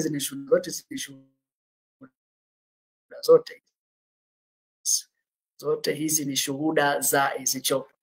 Saidia kama hawa imewasaidia, wewe ni nani isikusaidia? Kwa hiyo wewe pia unaweza ukanufaika kwa kutumia Easy Chopper. Easy Chopper ni product nzuri ambayo kwa kweli imefanya maajabu kwa watu wengi sana. Na uzuri bei yake sio kubwa. Bei yake ni 50,000 tu au shilingi za Kenya 2,500. Na Easy Chopper inapatikana kwa mawakala wa Tanzania pamoja na wale wa Kenya. Na huenda unajiuliza kwamba dozi ngapi dozi ni makopo mangapi? Ili kopo moja unaliona ni dozi ya mwezi mmoja. Kwa hiyo ndio dozi yenyewe. Na idadi ya makopo inategemeana na lengo lako. Ili kopo moja linaweza likapunguza kati ya kilo 2 hadi 10. Kwa hiyo kulingana na lengo lako unaweza kuhitaji 1 au 2 au zaidi ili kuweza kufikia malengo yako. Na ukipungua, Easy Chopper sio chanjo kwamba ukipungua hautaongezeka tena. Easy Chopper inakusaidia tu kufikia malengo yako.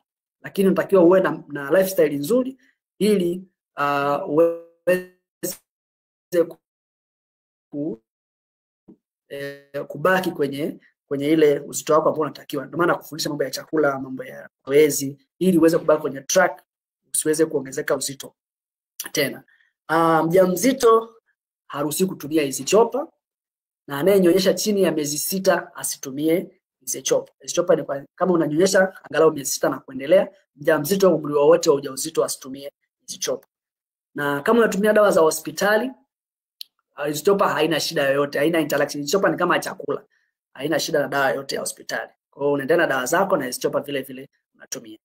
Na Easy Chopper inapunguza uzito kwa kuongeza kasi ya mwili kuchoma mafuta. Kwa hiyo inapunguza zile njaa, mafuta yale yanatumika kama chakula. Ndio maana inapunguza uzito bila kuharisha. Na matokeo unaweza kuyaona ndani ya huo mwezi mmoja unavyoanza kutumia. Dawa haina madhara yoyote, ni dawa ya asili kama ambavyo nimekuelekeza. Na mawakala wa Easy Chopper hapo, kuna wakala Zanzibar, kuna wakala Songwe, Mloombozi, kuna wakala Moshi, Mwanza, Dar, Kibaha, Kenya na ingine tunaendelea kuongeza. Kenya kuna wakala Mombasa, nitakupatia maelekezo kwenye group na namba zao kama ukiweza kuscreenshot au nitawatumieni pia kwenye group. Mpaka hapo naamini umejifunza kitu. Kwa haraka nimejaribu kusummarize ili uweze kupata kila ambacho unaweza ukaanza kukifanya. Usubiri mpaka uwe na kila kitu. Usio mpaka lazima uwe na Easy Chopper, sio mpaka uwe na nini. Kile kidogo ambacho tayari umekifahamu unatakiwa uanze kukifanyia kazi immediately. Kwa sababu kusubiri haitakusaidia. Ila kuanza kufanyia kazi vitu ndicho ambacho kitakusaidia. Haya, huyu mwingine anasema jina siwezi kusoma. Anasema kusema kweli mimi Easy Chopper imenisaidia kuona pumu. Sasa ni miezi 4 sijatumia dawa za pumu na asas pia. Wow, hongera sana. Shuhuda mwingine huo brand new kabisa. Pumu imeisha na vidonda vya tumbo pia vimeisha kwa kutumia Easy Chopper. Kwa hiyo inakusaidia kutibu magonjwa mengine lakini pia kufikia malengo yako ya uzito mkubwa vizuri sana. Okay. Sasa unaweza ukapata kitabu. Hichi kitabu changu kinaitwa Jinsi ya Kupunguza hadi kilo 10 kwa siku 30. Ni soft copy, alafu kina ratiba ya siku 21 ya jinsi ambavyo unaweza kupangilia hivi vyakula. Sababu unajua inaweza kuwa ni changamoto, hata unaweza kwamba utajiuliza hata unakula nini, unafanyaje. Lakini kwenye hichi kitabu nimeeleza haya mambo kwa undani zaidi. Alafu nimekuwekea na ratiba ya siku 21. Hichi kitabu ni soft copy, kwa maana ya kwamba unasoma kwenye simu au kwenye PC. Kwa hiyo ukishakuwa umelipia na kutumia kwenye simu yako au kwenye kompyuta, bei yake ya kawaida ni 21,000. Badala ya kulipia 21,000 utalipia 10,000 tu. Yaani discount zaidi ya 50%. Hii ni zawadi tu ya leo, nyie tu ambao mmeng'ang'ana hapa mpaka mjua haya mambo yanaendaje. Nataka niwape hii offer. Kwa badala ya 21,000, 10,000 tu. Na njia za kulipa ni hizi hapo. Hizi hapo, namba ya simu unaweza kutumia M-Pesa au Tigo Pesa. Ukishalipia unanitumia screenshot kwenye WhatsApp. WhatsApp yangu ni hiyo, namba ni 0767759137. Wale ambao mpo nje ya Tanzania, kama upo nje ya Tanzania, ingia kwenye website yangu hapo drnature.com www.com/ebooks. Ukiingia hapo utaweza kudownload kwa kulipia wewe mwenyewe huko. Kwa ukiingia utakutana na page kama hii hapa. Ngoja ni share screen. Ukishaingia kwenye hiyo website yangu kwenye ebooks utakutana na hichi kitabu. Kwa utakuja hapo buy now. Utakuja hapo buy now. Hii ofa jamani ikipita basi. Na nimewapa nyie tu. Kwa hiyo kwa sababu mmekuwa wavumilivu kujua haya mambo. Ngoja ni minimize hii page. Mweze kuona. Kwa hiyo ukija hapa unaweza unajaza hapa taarifa yako, jina lako, namba ya simu, unaweka hapa email. Alafu baada ya hapo ukiwa Tanzania unaweza ukachagua kulipia hapa kwenye mitandao ya simu ya kawaida. Unachagua hii unaendelea hapa. Au ukiwa nje unachagua hapa kulipa kwa kadi. Kwa kuchagua kulipa kwa kadi unaendelea hapo chini. Alafu itakuja page ambayo itakutaka uweke taarifa zako za kulipia. Lakini ukipata changamoto unaweza kunicheki pia kwenye WhatsApp yangu. Alafu namba yangu ya simu wakati tukimaliza kabisa ni hii hapo. Hii namba ipo inatumika WhatsApp, lakini pia namba kwa maana ya calls za kawaida na SMS unaweza kuitumia hii namba tukawasiliana.